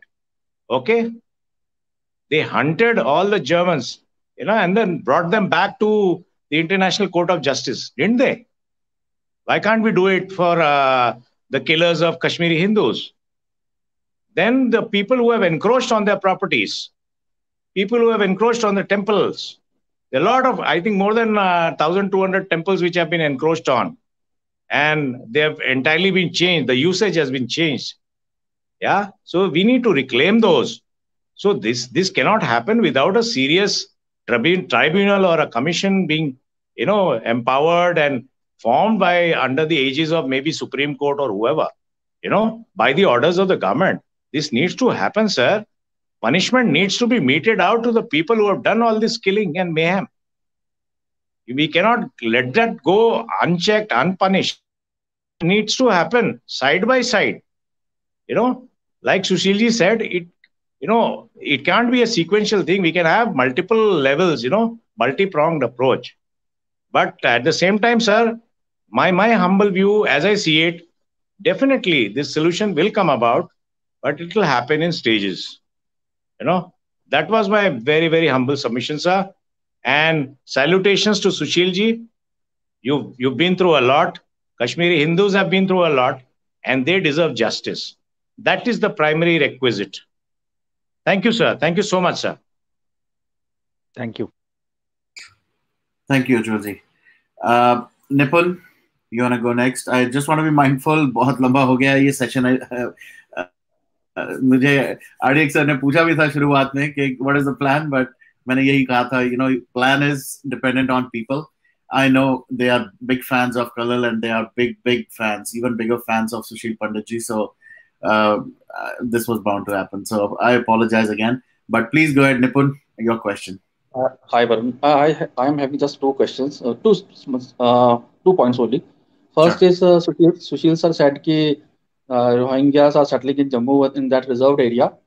Similar thing is happening in Pathankot and nobody is putting eye on that. Lot of Gujars. I belong to Sharpur. I know what type of topography Pathankot has. And day by day, these Gujars from Jammu, who earlier come for only with the sheep to get them grazed in the winters, now a lot of Gujars have come and they have purchased their land and they are building houses there. And nobody is looking at this, even after attacks in Dinanagar and all. So Pathankot is a very narrow passage which Indian forces go to Kashmir. So government should look into this. First point is this. And second, I want to join when sir was telling that how exodus happened. And when Kashmiri Pandits asked the neighbors that you are involved, that they are saying ki, nahi, we are not involved. These guys are those who have taken up the guns.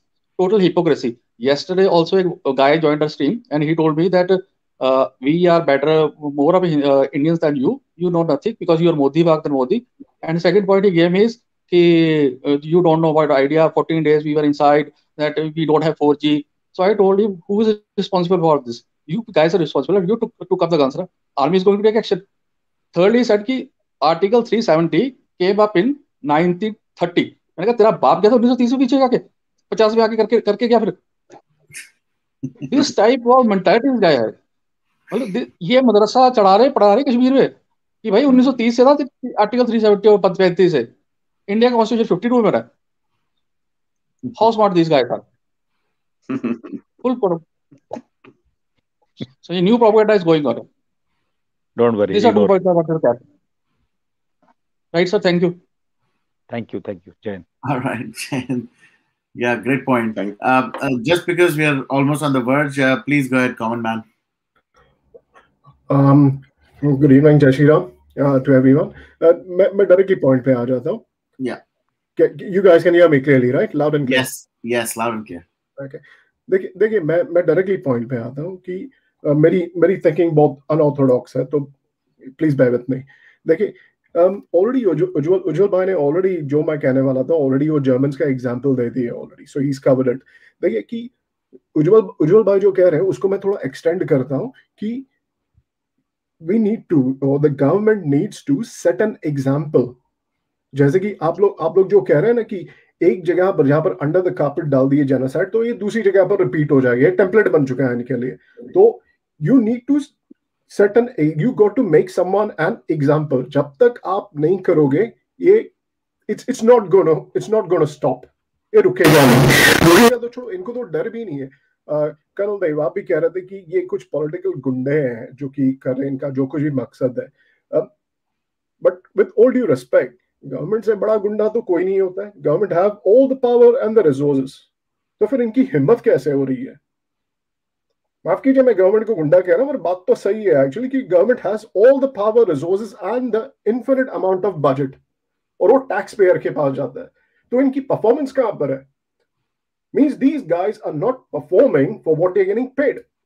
और ये जितनी भी government services है, ये सब वैसी की वैसी है. ये कुछ परफॉर्मेंस नहीं दे रही है, इसलिए ये सब हो रहा है. सबका अपना अपना एजेंडा है. Very good news. इनकी अपनी अपनी पॉलिटिकल पार्टी, बहुत अच्छी बात है. पॉलिटिकल पार्टी अलग अलग होनी चाहिए, I am not denying on that, ठीक है, पर एक बार अगर आप पावर में आ जाते हो तो आपकी कोर रिस्पॉन्सिबिलिटी बनती है। और ये जो 370 का जो एग्जाम्पल है, okay, this is send waves to the whole world. तो यहां ही मत रुको, go on, carry on, what is stopping you? आज ही देख लो वेस्ट बंगाल में जो हो रहा है, वो जो कुछ भी उस औरत का नाम है, whatever she is doing यार, exactly, but it's not good, it's repeating. And ये जितनी भी हो रही है इनके अंदर, कौन किसको इफेक्ट हो रहा है, कौन मारा जा रहा है? एक कॉमन आदमी मारा जा रहा है। गद्दी तो इनकी वैसे के वैसे ही है, तो पैसा भी खर्च हो रहा है, कौन कर रहा है? कॉमन मैन ही कर रहा है।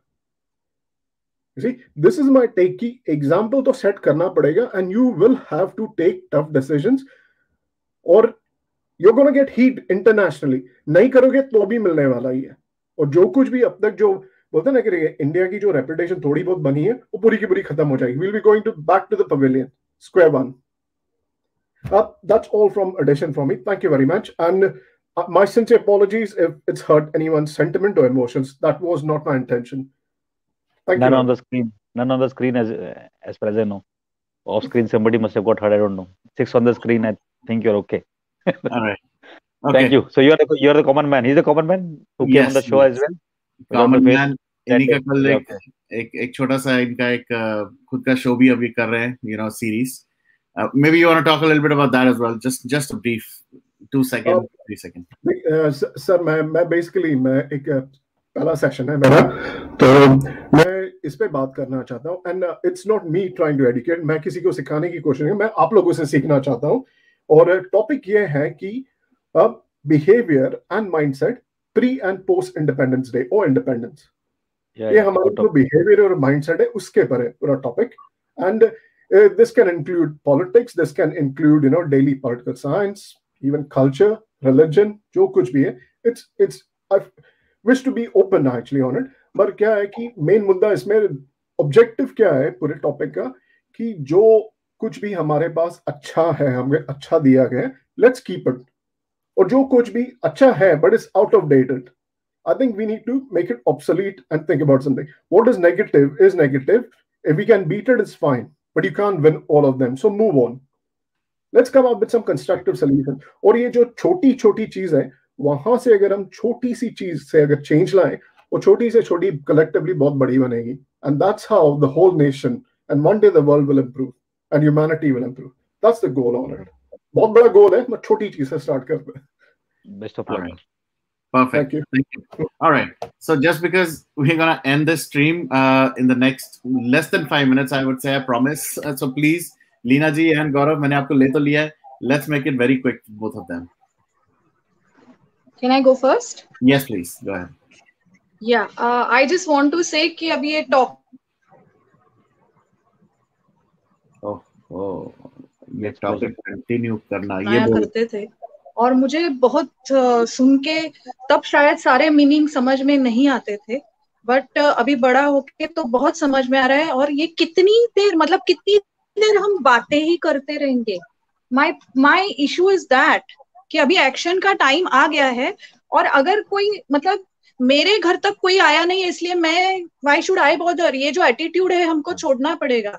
And the thing is that we as Hindus, as the original, जिसे कहते हैं भारतवर्ष के जो भी है, कश्मीर के, तो मतलब हम लोग का एक गाना था, कश्मीर की धरती रानी है, सरताज हमारा है। वो तो सरताज ऐसा अगर जख्मी हो गया या सर कहाँ गया, हमारा सर फिर गया तो क्या करेंगे हम? तो ये नहीं होने देना है। और अभी ये बहुत डिस्कशन हो गया, सालों से डिस्कशन चल रहा है।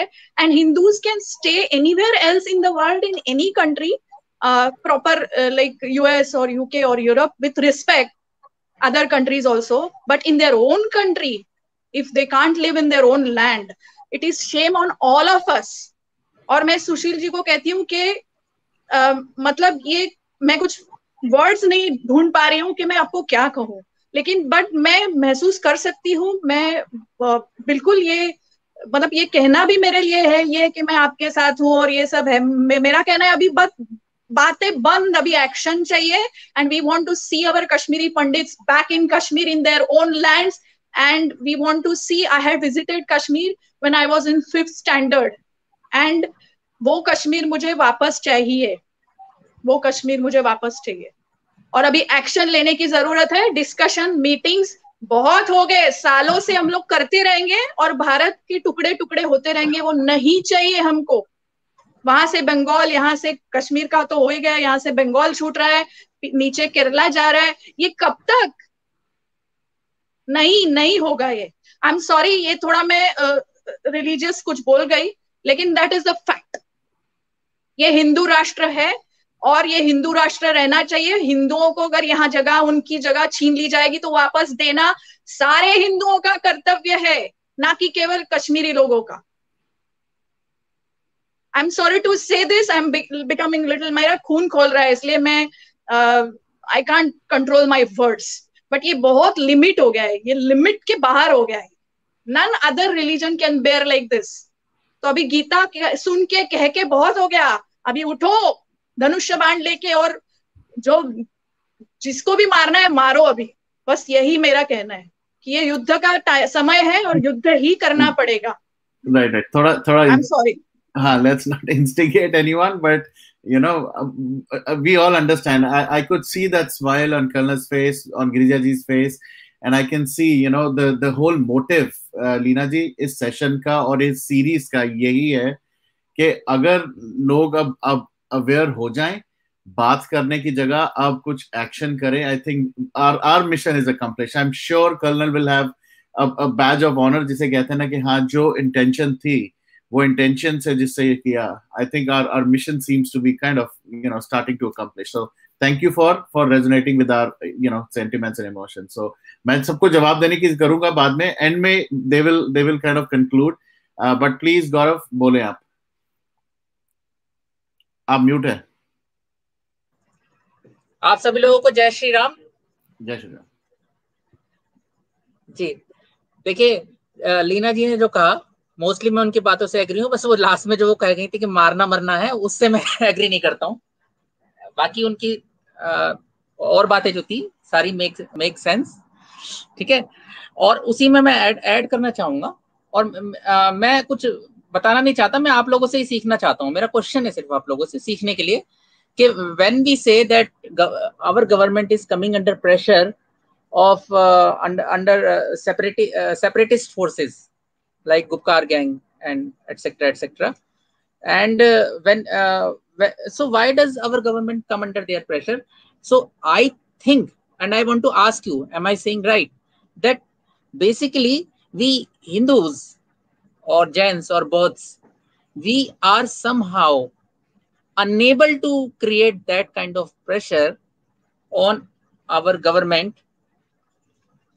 Either we think that this is our beloved government, so we should not make pressure on it, or either for some other reason. So when the ecosystem of the communist and separatist and other religions is so strong, I think we lack that ecosystem, and we are unable to make that kind of pressure on our government, and we are not that ferocious. Am I asking you, if we see that if something happens in France, अगर France में कुछ होता है, somebody is beheaded, then Muslims in India, I am taking the name of the religion, then Muslims in India start protesting in India. See, we should appreciate their unity. And I think we as Hindu, Jains and Bauds, we lack that kind of ferocious unity. It is my question to all of you, especially to respected Sri Sushil Pandit ji.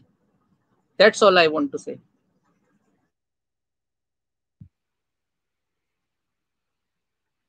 All right. This is an observation more than a question, and I agree with your observation by the unity. When you are united against something. You know, there is a target, a common enemy, or there is a common challenge. हमारे पास पिछले 1-1.5 साल से एक संकट है, और वो संकट है शत्रुबोध का। संकट ही संकट है, हम अभी तक ये जान ही नहीं पाए हैं कि हम पर एक संकट आ रहा है। हम आज बच्चों को इंजीनियर डॉक्टर बना रहे हैं, पैसा कमाने के धंधे सिखा रहे हैं, उनको बड़ा बंगला बड़ा गाड़ी लेने के लिए बोल रहे हैं। पड़ोस में क्या हो रहा है, मोहल्ले क्या हो रहा है, शहर में क्या हो रहा है, समाज में क्या हो रहा है, उसके बारे में नहीं बता रहे हैं। तो जब हमारी प्राथमिकताएं, हमारी प्रायोरिटीज लाइफ में रिफ्लेक्ट नहीं, हमारी रियलिटी को, हमारे एग्जिस्टेंशियल थ्रेट्स को, हमारे अस्तित्व पर जो संकट है, आप अगर अपने मस्तिष्क कैनवस पर ये नहीं देख पा रहे हैं कि हम सेशनली पर हैं, कल्चरली इरोड हो रहे हैं, आइडेंटिटी भाप बन के उड़ रही है। मुश्किल से 70 साल पहले जिसे आज हम पाकिस्तान कहते हैं वो भारत था। वहां पर करोड़ों हिंदू सिख थे, करोड़ों, हजारों लाखों नहीं। वो कहां हैं उसकी चिंता नहीं है किसी को। उनका क्या हुआ कोई जानना नहीं चाहता, पढ़ना नहीं चाहता। आए दिन वहां हर साल 1000 से हिंदू लड़कियां, नाबालिग लड़कियां अपहरण करके, जबरदस्ती धर्मांतरण करके अधेड़ उम्र के शादीशुदा बाल बच्चे वाले मुसलमानों को ब्याह दी जाती हैं और फिर वो उनको डंप कर देते हैं, वो प्रोस्टिट्यूशन में लैंड अप करती हैं। हमें कोई फर्क ही नहीं पड़ता है, कोई फर्क नहीं पड़ता है। बांग्लादेश में करोड़ों से घट करके वो हिंदू अब कुछ लाखों तक पहुंच गया है। हमें कोई फर्क नहीं पड़ता। तो अगर आपके सरोकार नहीं है कि आपके अस्मिता के साथ, पहचान के साथ, समुदाय के साथ, संस्कृति के साथ, इतिहास के साथ क्या हो रहा है, तो फिर आप किसके लिए संगठित होंगे? संगठित तो संगठन करना, यूनिटी होना एक रेस्पॉन्स है ना। वो रेस्पॉन्स होता है किसी स्टिमुलस पर। आपने स्टिमुलस रेस्पॉन्स थ्योरी पढ़ी होगी। वो स्टिमुलस है थ्रेट, वो स्टिमुलस है चैलेंज। जब आप उस स्टिमुलस को रिसीव नहीं कर पा रहे हैं, आपके रिसेप्टर्स जो हैं, आपके एंटेना जो हैं, वो काम नहीं कर रहे हैं,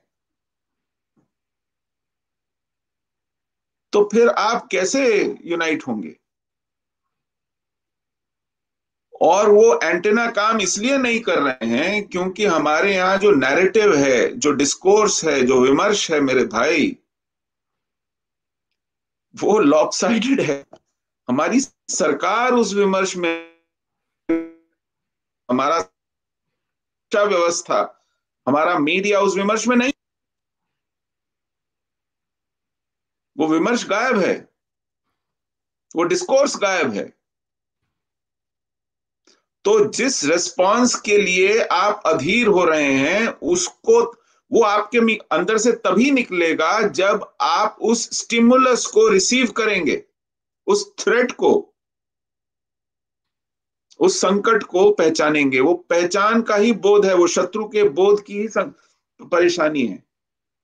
आप आज भी दे दी हमें आजादी बिना खड़ग बिना ढाल गाते हैं। आप आज भी ईश्वरा तेरो नाम गाते हैं। आप समझ नहीं पा रहे हैं कि एक पूरी की पूरी थियोलॉजी है जो आपको आइडेंटिफाई करती है एक नाम से, एक पहचान से। और उस थियोलॉजी में ये कहा गया है कि अगर आपकी ये पहचान है तो आपका मरना जरूरी है, और आपको है जो उस थियोलॉजी को मानता है।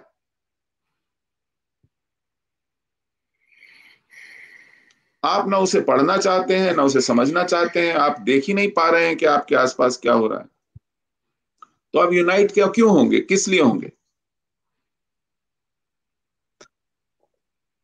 तो एक नैरेटिव की कमी है, हमारी अपनी व्यवस्था उस नैरेटिव को पनपने नहीं देती। जैसे कश्मीर में वो ये मान के तैयार नहीं है कि हिंदुओं का जेनोसाइड हुआ है, वो कहते हैं कि वहां पर कुछ लोग बहकाए में आ गए या उनको नौकरियां चाहिए, उनके पत्थर है, उनको लैपटॉप चाहिए। अरे साहब, वहां क्या हो रहा है इसके बारे में कम से कम शुरू करो। मैक्रॉन ने सच बोला फ्रांस में, उसने कहा कि मैं मस्जिदों में सर्वेलेंस कैमरा लगाऊंगा और हर फ्राइडे जो डिस्कोर्स होता है ट्रांसलेट करके देखेंगे, उसको सर्वेलेंस में रखेंगे कि कौन मौलवी क्या बोल रहा है। मैक्रॉन ने फ्रांस में कहा, और ये लॉ बना दिसंबर में। मिस्टर गौरव गुप्ता, आप गूगल करके देख दिसंबर में क्या लॉ पास किया उन्होंने। ये लॉ पास किया कि जो हमारा फॉर्मल स्कूलिंग सिस्टम है, एजुकेशन सिस्टम है, उसके बाहर कोई किसी को एजुकेशन देगा, वो पहले हमसे पूछेगा, रेगुलेट करेंगे हम उसको कि वो क्या पढ़ाना चाह रहा है। नहीं, उन्होंने ये लॉ भी बनाया कि अगर स्कूल नहीं, आप अपने घर किसी को बुलाते हैं, किसी मौलवी को, आके जरा मेरे बच्चे को कुरान पढ़ा दे, हमसे पूछना पड़ेगा परमिशन। उसको ये कहने की हिम्मत आई है। मालूम है कि ये जहर कहां से आ रहा है। आप ये जानते हुए भी इस पे पर्दा डालते हैं। एक मुस्लिम राष्ट्रीय मंच नाम की संस्था है, वो उत्तराखंड में मदरसे चलाने निकली है, आपको मालूम है? आप पता करते हैं मदरसों में क्या पढ़ाया जा रहा है? तो जब आप लीपापोती करेंगे, पर्दा डालेंगे, उसको पहचानेंगे नहीं, उसके लिए गलत शब्द इस्तेमाल करेंगे, लोगों को बहकाएंगे, तो फिर यही होगा। कौन यूनाइट होगा? क्यों यूनाइट होगा?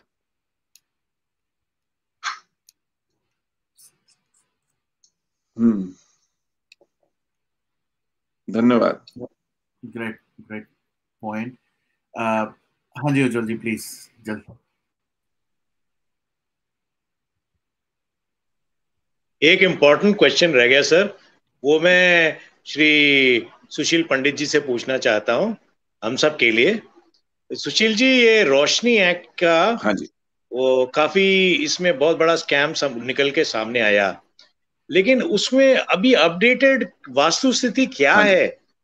कितना उसमें डिस्कवर हुआ है, क्या है, और उसमें कुछ एक्शन हो रहा है, नहीं हो रहा है? सर, हम लोग को जरा एजुकेट करिए इसके बारे में सर।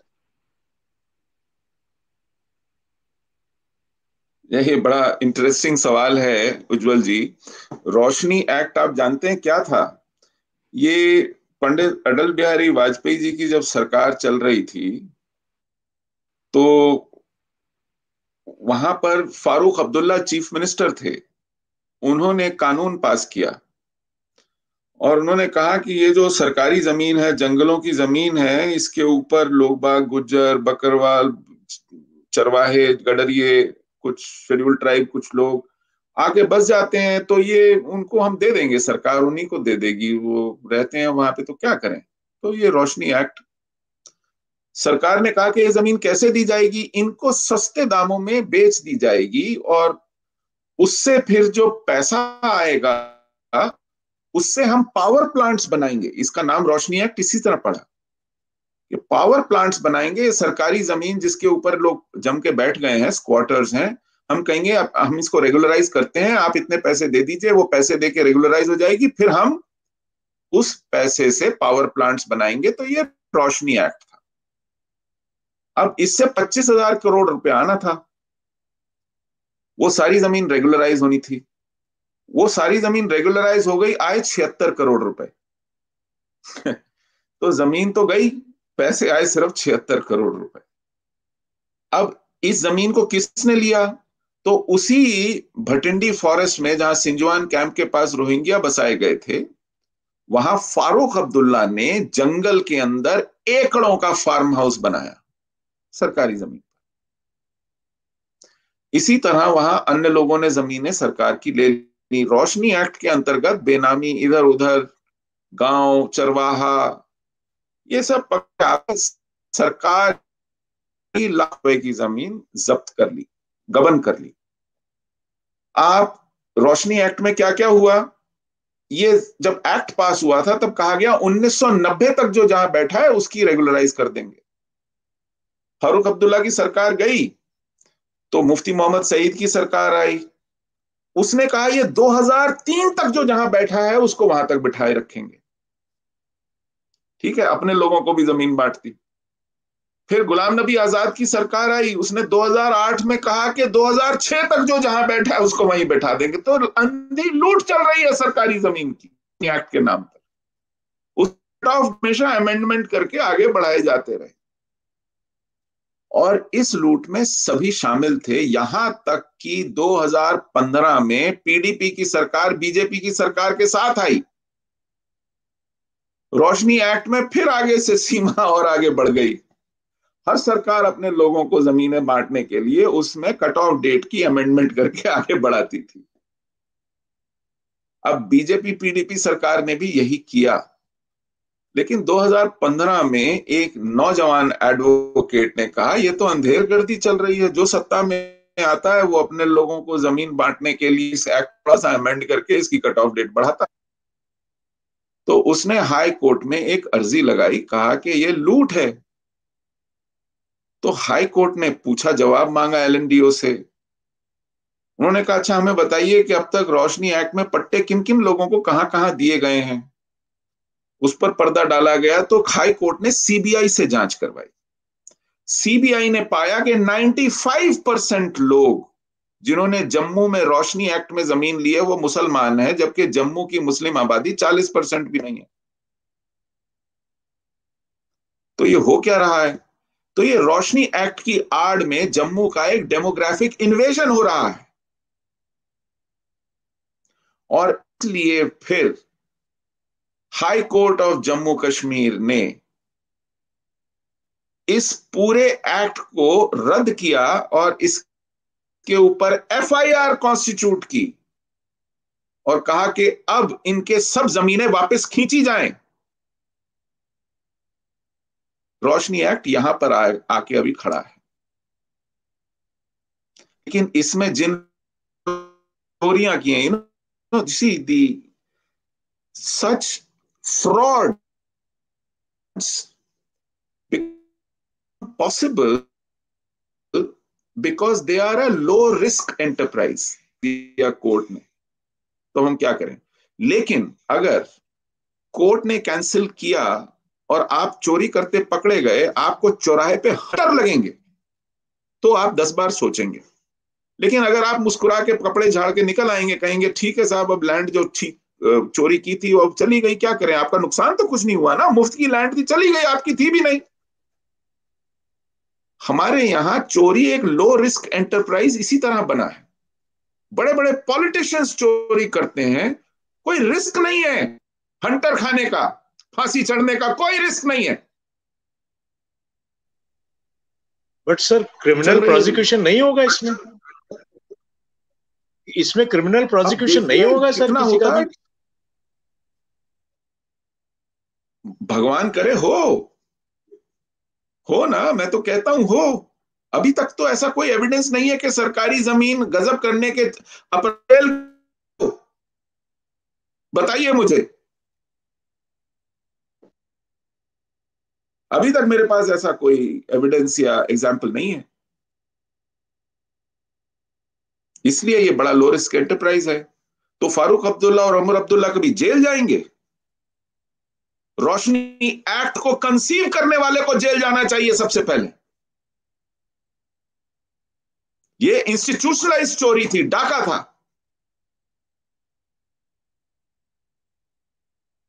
लेकिन नहीं है, चल रहा है, तारीख पे तारीख पड़ेगी, जिसके कब्जे में जमीन है उसके पास रहेगी, उसके बाद लोग भूल भाल जाएंगे का मामला। रोशनी एक्ट क्या है और उसमें क्या हो रहा है, I hope I have been able to explain things to you in a rudimentary fashion. If you want to know more about it, that the advocate I was talking about, Ankur Sharma in Jammu. He's the leader of Ekjut Jammu. He has all the documentation also.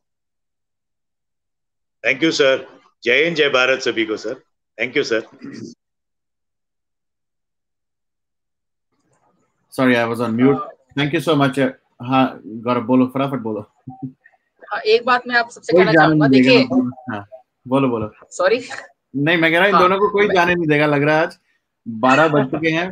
Please let's make it quick. Yes please. मैं एक question कहना चाहूंगा. देखिए, जो ये population control act different states में आ रहा है, ये पूरी कंट्री के फेवर में है, और इसका जो भी ऑपोजिशन हो रहा है वो उससे फिर एक बार कहीं हमारी गवर्नमेंट प्रेशर में ना आ जाए. तो यहाँ पे हम लोगों से मतलब मैं जो हमारे हिंदू भाई हैं, जैन भाई हैं, बौद्ध भाई हैं, मैं उन सबसे अपील करना चाहूंगा कि प्लीज आप यूनाइट हो जाइए और आप इसको गवर्नमेंट को पूरा सपोर्ट दीजिए.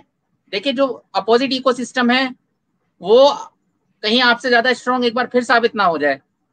आपको गवर्नमेंट को इस वेहेमेंटली सपोर्ट करना होगा, नहीं तो ये भी किसने कहा पॉपुलेशन कंट्रोल एक्ट आ रहा है? नहीं, किसने कहा आपको कि पॉपुलेशन कंट्रोल एक्ट आ रहा है? सर, असम में बोला गया है कि 2 बच्चे से ज्यादा जिनके होंगे उनको गवर्नमेंट फैसिलिटीज मिलनी बंद हो जाएंगी. इस तरह से है या नहीं है? ये किसने बोला, कब बोला? सर, असम के चीफ मिनिस्टर साहब ने बोला है, हेमंत बिस्वा. अच्छा, ये जो सीए सर, हमारी पार्लियामेंट ने एक एक्ट ऑलरेडी पास किया है जिसका नाम है CAA. ये 12 दिसंबर 2019 को पास हुआ था. इसके अभी तक रूल्स तक पब्लिश नहीं किए गए हैं. जो चीज पार्लियामेंट पास कर चुकी है उसका इंप्लीमेंटेशन नहीं हुआ है अभी तक. आप कह रहे हैं कि नए एक्ट आएंगे.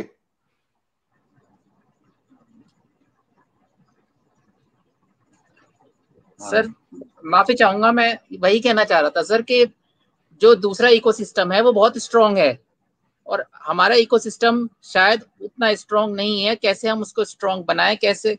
आपने बताया कि यूनाइटेड होने के लिए तो स्टिमुलस चाहिए होता है, वो मैं समझ गया आपकी थ्योरी, लेकिन सर वो कैसे होगी? वो क्या करें हम, मतलब जिससे ऐसा हो पाए? नहीं तो ये सारा इकोसिस्टम फिर प्रेशर डाल देगा और जो ये थोड़ा बहुत करना भी चाह रहे हैं वो नहीं हो पाएगा फिर.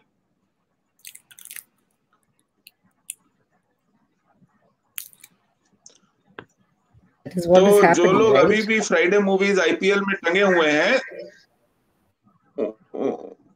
वो जहां बैठते हैं वहां थोड़ी अग्नि प्रज्वलन करना पड़ेगा. जब थोड़ी हीट चढ़ेगी तो लोग पता करेंगे क्या करना है, कैसे करना है, समझ में आएगी और क्या कर सकते हैं. ग्रेट. इसी को नैरेटिव बिल्डिंग कहते हैं.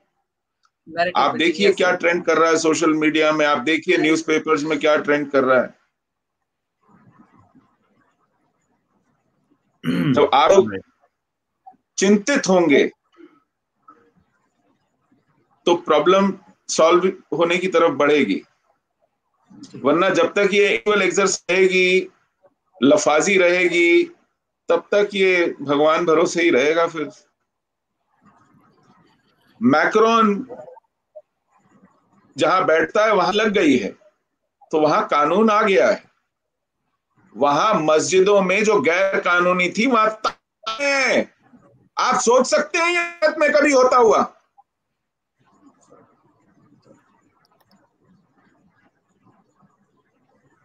जिस मस्जिद से निकलकर वो आया था ना, जिसने मारा था उस टीचर को, उस मस्जिद में 6 महीने ताला रहा.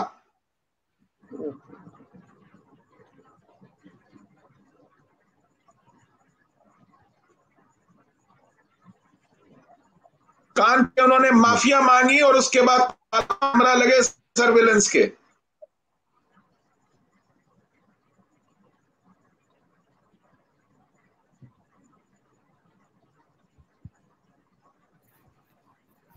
करने से होगा, जैसे बाबा रामदेव कहते हैं ना, योगा करने से होगा, ना करे नहीं होगा.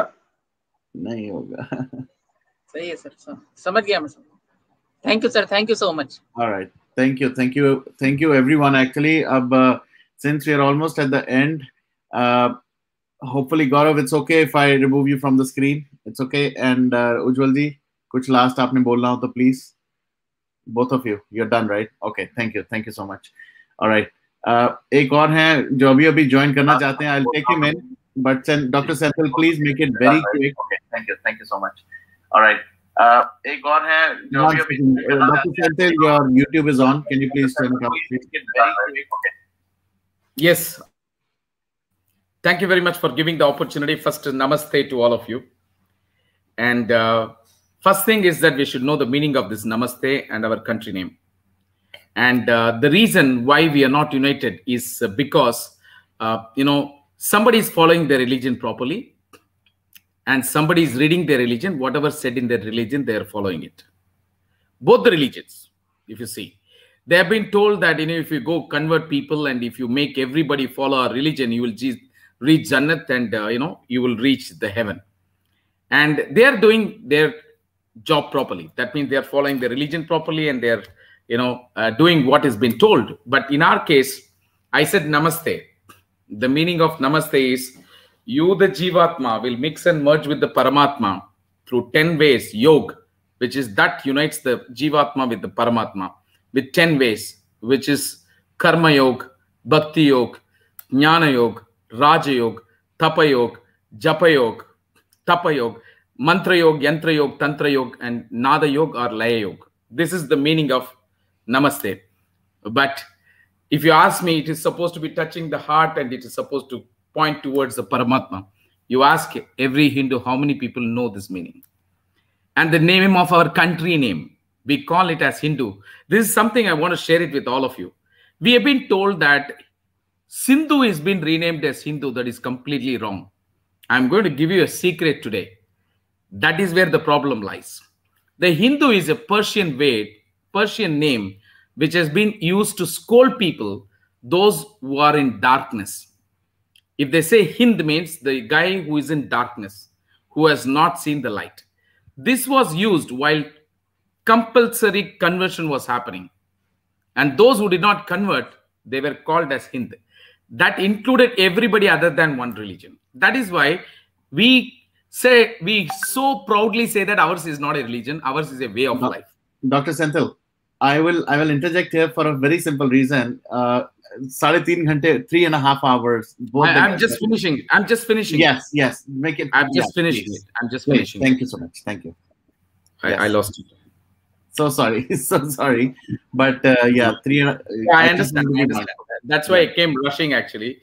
Just wanted to say this. So Hind is a word which is told to people who are in darkness. And that is why Buddhism, Sikhism, everything became Hinduism. Even Christianity is supposed to be Hinduism. And our country name is Bharat, and we need to fight for the name of the country, because what can unite all of us is the passion towards our country and our religion. We need to learn our religion in the right way, not the perspective which has been told by other people who planned for 200 years to destroy our culture and even played with our literature. And we need to change our country name. We need to work towards that. And in fact, last 18 years, I'm reading Vedas, Upanishads, and doing classes on every Sunday on Brahmajnana. And that is exactly, we are trying to not teach, but correct the narrative which has been going wrong against our religion. I think all of us, apart from addressing the issues, we need to go back, look into our house. If you're a Hindu, whether your children are following the religion, are you giving them the right answers? In fact, while we are sitting and talking about the country and fighting for our religion, our children are not following the religion and they are laughing at the back and they are believing in the other religion, saying that there should be one religion, there should be one book. I think that correction should start happening in everybody's house. Anyhow, I came in the last minute. I would like to share a lot of things in the next meetings to come. Thank you so much for the opportunity. All right. Thank you. Really appreciate that. I wanted to be very, very mindful. I know both the guests have been super, super generous. I would say almost 3.5, not almost, it's 3 hours and 31 minutes. A record for sure, Colonel. I think we should never ask the question at the beginning of the session, but thank you so much. And before we end the show, I'll start with you, Girijaji. Do you want to say anything before I go to Colonel? Because we're going to end with Sushil Panditji. So please go ahead. You're mute. Yes. We have a collective duty to reclaim what we have lost, and we have to do our bit. And we have to put pressure to the government, asking them to give the steps that he has advised. I have noted them down. They are all here. Every day we will tweet. Every day we will write in all the places wherever we can. We see to it that we reach. I'm very sure that this government also is particular that people they need to be connected to the ground reality. I'm very confident about it. So we will work for it, sir. Thank you. Thank you. Thank you. All right, Colonel, please go ahead. Yeah, just a couple of sentences there. First is that, the government must continue on the Saam Dand Bhed approach to make sure that what is wrong is corrected and the future is set on the right course, and the harsher decisions, whenever taken, are either with consensus or are then implemented in terms of the best interest and the most opportune time. And that's the government's job, Saam Dand Bhed. And so far as we are concerned, I concur with all these suggestions made today. The first thing is, at our level, we must keep the issues alive. And I think, Varun, it's time to keep the issue of the Kashmiri Pandits more alive, lively, and going across a time zone from now to the years ahead. Because if you don't do that, this issue will be forgotten with the lapse of a generation ahead. And we need to do it on a regular basis, in the sense that all means of communication. I would request Sushil Panditji handles should be visited by all of us, and whosoever he is following and who are from the same genre of thinking about such an issue, we must follow each other there as well on social media, so that the algorithm builds up, like I keep saying always, on that component of society and the citizenship, which we are all alive to. It's a necessity. So he can suggest a few names towards the end, what are the major handles, and then everybody goes on to those handles, and the ones they are following, that will be a good course correction to get the social media presence in and the community in. The second should be that this issue, Sushilji has to take that initiative, or somebody is more associated, including in the legal realm, and try and file some kind of a public petition to the Rashtrapati and the PMO, and try to make it into a small movement for making it count. And before the next round of consultation is done on J&K part, they should form part of the discussion at the table. They should have that prominence there, and they should be able to have their say. It should be publicized also in media, like everybody else comes out and talks. That voice needs to be heard. I do not know exactly how to steer the Indian media into this activity, but we can make a small suggestions to people we know. Sushilji also knows people. I'm not too sure why this issue is on a backseat right now. It needs to be made to count. The second is the overall popularity and the key sort of aspects on which the government is currently running, and one of them is to look at the status of India in the next few years. Keeping that in mind, we should also collectively put a lot of I will not say exactly pressure, but at least a path we should seek, which the government of the day must follow, because the government of the day is of the people, and people who have been in the majority to make them count should prevail in such issues as well. The next is the legal part, and I will be quite happy if the legal angle, I don't know what happens when something is not even taken into the Supreme Court as a case, so where it lies today. But I'm quite sure there has to be a way ahead. And even if you go by the conventions of the foreign bodies which we discussed about today, and if there is a scope to make it count, I cannot say you can take it to the outside community to act, but at least there should be an awareness campaign also in the Indian diaspora to make sure that this issue is alive. And last but not the least is I would request through your platform, Varun, Sushilji, again, that it's his duty, it's his moral obligation to not sort of lose that faith and hope, not to give up at the current state of affairs of what he perceives is, because I'm an astute, positive thinker to be able to see through the haze also a little bit, that all the instruments of what do you call necessities and the kinds of kicks required to be given to a particular section or people, the government should be apt, because it's in government's interest, if it has to survive for a longer time, to be able to prove that it means business when it states an intent. Any government which states an intent but does not take a step forward will not be able to survive after maybe 1 or 2 elections more.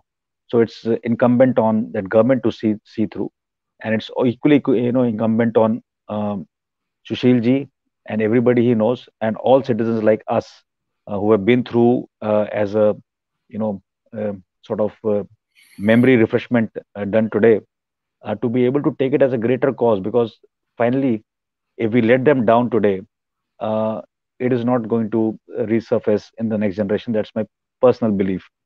And the momentum has been quite low for a long time. And once you build a momentum, the intellectual component should be retained. You can't have sort of dharnas and going to people and meeting them on a regular basis, but the intellectual component should remain focused. So small seminars, webinars should be organized wherever Sushil ji is, in whichever city. There should be a regular interaction. I believe they used to have that interaction, especially in Delhi Nehru Planetarium. One had heard of it once, but couldn't make it because one was serving that time. But you should have this kind of a so-called discussion going on curating a way forward. And I just hope we don't let them down. We don't let our country down. We don't let the good faith of citizens down in whatever we believe in. And let's not expect too much currently between the lines from the government of the day as well. So give them time to prove what they intend doing. And as I see it, it will take a little more time. It is not going to be brass tacks starting tomorrow. It's going to take time. And if Sushilji has mentioned is willing to wait as long as assured, I think that assurance cannot be public, but let's see if I can get some kind of an assurances which is non-public and be able to communicate in the channel I can. So let's do that for him as well. And thank you, Sushilji, for being here from my side personally, because at least you've been able to communicate and speak both your heart and mind at the same time. And such time is not feasible on a TV channel debate, because there hardly you speak for 3 minutes and the battery is off. And I think you need to make more social media presence. I don't know why I don't see your tweets more often, although we follow each other. But that needs to get on, and you need to keep the momentum going. Any help you require from a channel like Varun today, or you want to do anything more, you please let us know for public propagation of the entire effort. And personally, even if it requires something to be done, you are more than welcome to communicate. And I will not let you down personally on this struggle of sorts for a long time. And I personally believe that it is our moral obligation as well. And without going into, I've not talked about many religious issues today, as you must have noticed, Varun. I personally have a religion to follow, but for the longest time in my life, like I mentioned in my first show itself, there are 3 topics I don't talk about. One of them is religion. But the only religion I follow actually, and which I will be convinced if people follow, is true spirit of being a citizen of a good country as a good citizen first. And that should be your religion. If that is in order, everything will be in order. And narrative building and opinion shaping are critical because the cabal, the other side, has always countered this Kashmiri Pandit narrative and never given a voice itself. So whether it's the Lutyens media, whether it's the people, and these are the same people.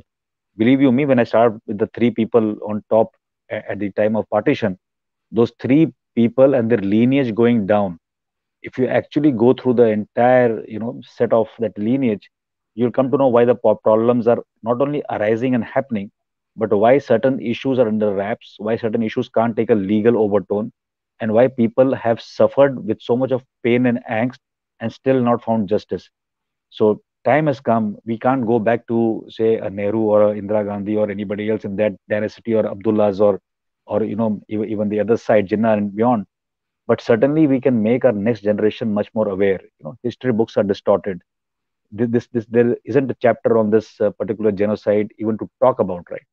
But I would encourage, in case we have even small debates further in this series of shows, where we were talking about getting some issues for the young minds of colleges and school students to understand, it'd be a good point. One of the sessions, maybe after 6, 8 months, focuses back on this topic, and in a positive manner, we are able to communicate to them what went wrong, what ought not to be, been that way, and that is the way to develop a society. So I think we need to have in even the next 2 or 3 generations which we see alive today, to cultivate this habit to understand these issues. These issues are very vital for the stability and growth of our country, and that is where I feel it is important for people like Sushil ji, come what may in your life or as a community or a society, even if you were brought down to smithereens by the situation and the cabal and the forces that may be, you still have to have the positivity to have the eye straight on your aim and use everything, use the legal measures, use the guile, use the acquaintances, do everything possible to make sure that your next generation also has the same resolve to carry on. In case you fail to seek what you sought to, they must be able to achieve that in the years to come. So that's my humble request, and I hope, Sushilji, you will continue to be absolutely positively sure that the aim is defined, and you seek that aim with a lot of resilience. And I know that it's a hardship ahead. I know a moral lecture will not work for you because you are elder to me as well. But I won't certainly like this cause to be pained in angst and mellowed down or died in the years ahead. I would rather have it alive after 15 years for me to be more than a senior citizen and still be able to say, okay, this needs to be done more. So whether we are together alive at that time or one of us not there doesn't matter, but we must have that case on. So I will just urge you, everything is fair and fine, but with the full positivity which you have in your heart, you must go for this particular issue. Get people to join in as forces wherever. Youth is the most potent weapon we have today in our country. The youth listens and wants to be aware. And I'm quite sure if today if there were 80, 90 people on the show and fluctuating in numbers beyond that as well, these people would have understood from your voice and felt the pain, even though they were not even born that time. They will understand this case, and that is the importance. We cannot be Babar ka history and the history of the Britishers. We also need to know the Kashmiri Pandits are a citizen of India, and they need to be respected. Their pain needs to be respected. Their pain needs to be taken note of and accounted for, and somebody has to be accountable, even if he or she is dead today, who made those decisions, who were complicit. At least, even if those names are in the open, there will be a closure. And if somebody who's those terrorists who are alive in the country still, they need to be booked. So that is the way law goes. And positively, you need to build a more amicable society, Sushilji, so that even the next generation, while they have the resolve, they particularly do not have to have a hate component going forward. Because I believe very, very firmly that if you can subdue the hate to a particular level, but still get your aim, you want people to be fixed, they need to be accounted for, jailed. That's not hate. That's legal connotation. If you want people to be more aware of the Kashmir Pandit issue, there's no hate. It's only propagation of the truth. So hate can be kept to a side. The angst actually also needs to be kept to the other side. It can't be mixed with the hate part. And we need to be positive to go in the future. So whatever you want to conceive, whatever you want to plan, I think as citizens we will be with you to make sure that we are on the path to seek that justice, which is long pending. Even if we don't achieve the justice, we should be able to curate a society in which you have the rightful place as Kashmiri Pandits in the entire domain of this country, not only Kashmir and everywhere else. And I'm quite sure, let the Samdand and Bhed be with the government. I think they will come up a little better than what we expect today. It may take a little time. I'm not going to go into that domain to give you rationale for that right now. Probably when we meet, something more we can discuss. And I would just request you to carry on, please, and not let this go, because you matter, and every Kashmiri Pandit matters. All citizens matter, and there's only one thing: right and wrong. You are on the right, you're not wrong. And anything which is left leaning, like they say, for me they are leftovers. It's time that the country moves on, and we dwell only on the path of being right and maintaining that right. Right has nothing to do with Narendra Modi or his team. Right is right, wrong is wrong, and left is only leftovers hereafter. And you are not a leftover by any margin. You are the right. So if you are the right, you have to fight to make sure that people acknowledge that righteousness. And that's it. We don't have to hammer anybody's head. We have to take the path along. So I'm very happy. Thank you very much for being with us today, Sushilji, and we are honored. And I just hope that you will continue. And I don't want to, even smell your pessimism for the next 15 years ahead. Absolutely. So I love to hear last comment from you, Sushilji, and before we end the session, any strong message, any message for all the people. No, this is just a reiteration. First and foremost, thank you so much, Arunji, for this show, and thank you so much, Colonel Dev, for inviting me over and giving me an opportunity to reach out to newer set of people and share some facts, some perceptions with them. After all that has been said, there's very little left to say except maybe to reiterate a point that we may be in different corners or parts of the boat, but we are in the same boat. And we are heading towards a shared destiny, a common destiny. In Kashmir, it happened because it was a low-hanging fruit. It's going to happen elsewhere after they are done with Kashmir, which is why we need to fight them in Kashmir itself, which we haven't so far. Sorry. Kashmir is the litmus test of our will to, of our resolve to prevail. If we give it there, we will unravel. And I don't even wish to think or talk about that unraveling. It's just not acceptable as an idea. And therefore, it's a shared challenge. Kashmir may be a little distant geographically from where you locate yourself in your mind. But as someone said very aptly, geography is history. Now, no place is too far. And no conditions are too distant. They can happen to you anytime, anywhere. And mind you, some of us may be Brahmins or Dalits or backwards or Kshatriyas or Rajputs or Bauddha or Jains. We may carry these distinctions in our heads. But to the adversary, there is no such confusion or distinction. In his mind, in their minds, again, we have a common destiny. They also have figured out what destiny they want to deliver to us. We need to figure that out ourselves. And once we figure that out, I think we'll coordinate our actions and thoughts much better.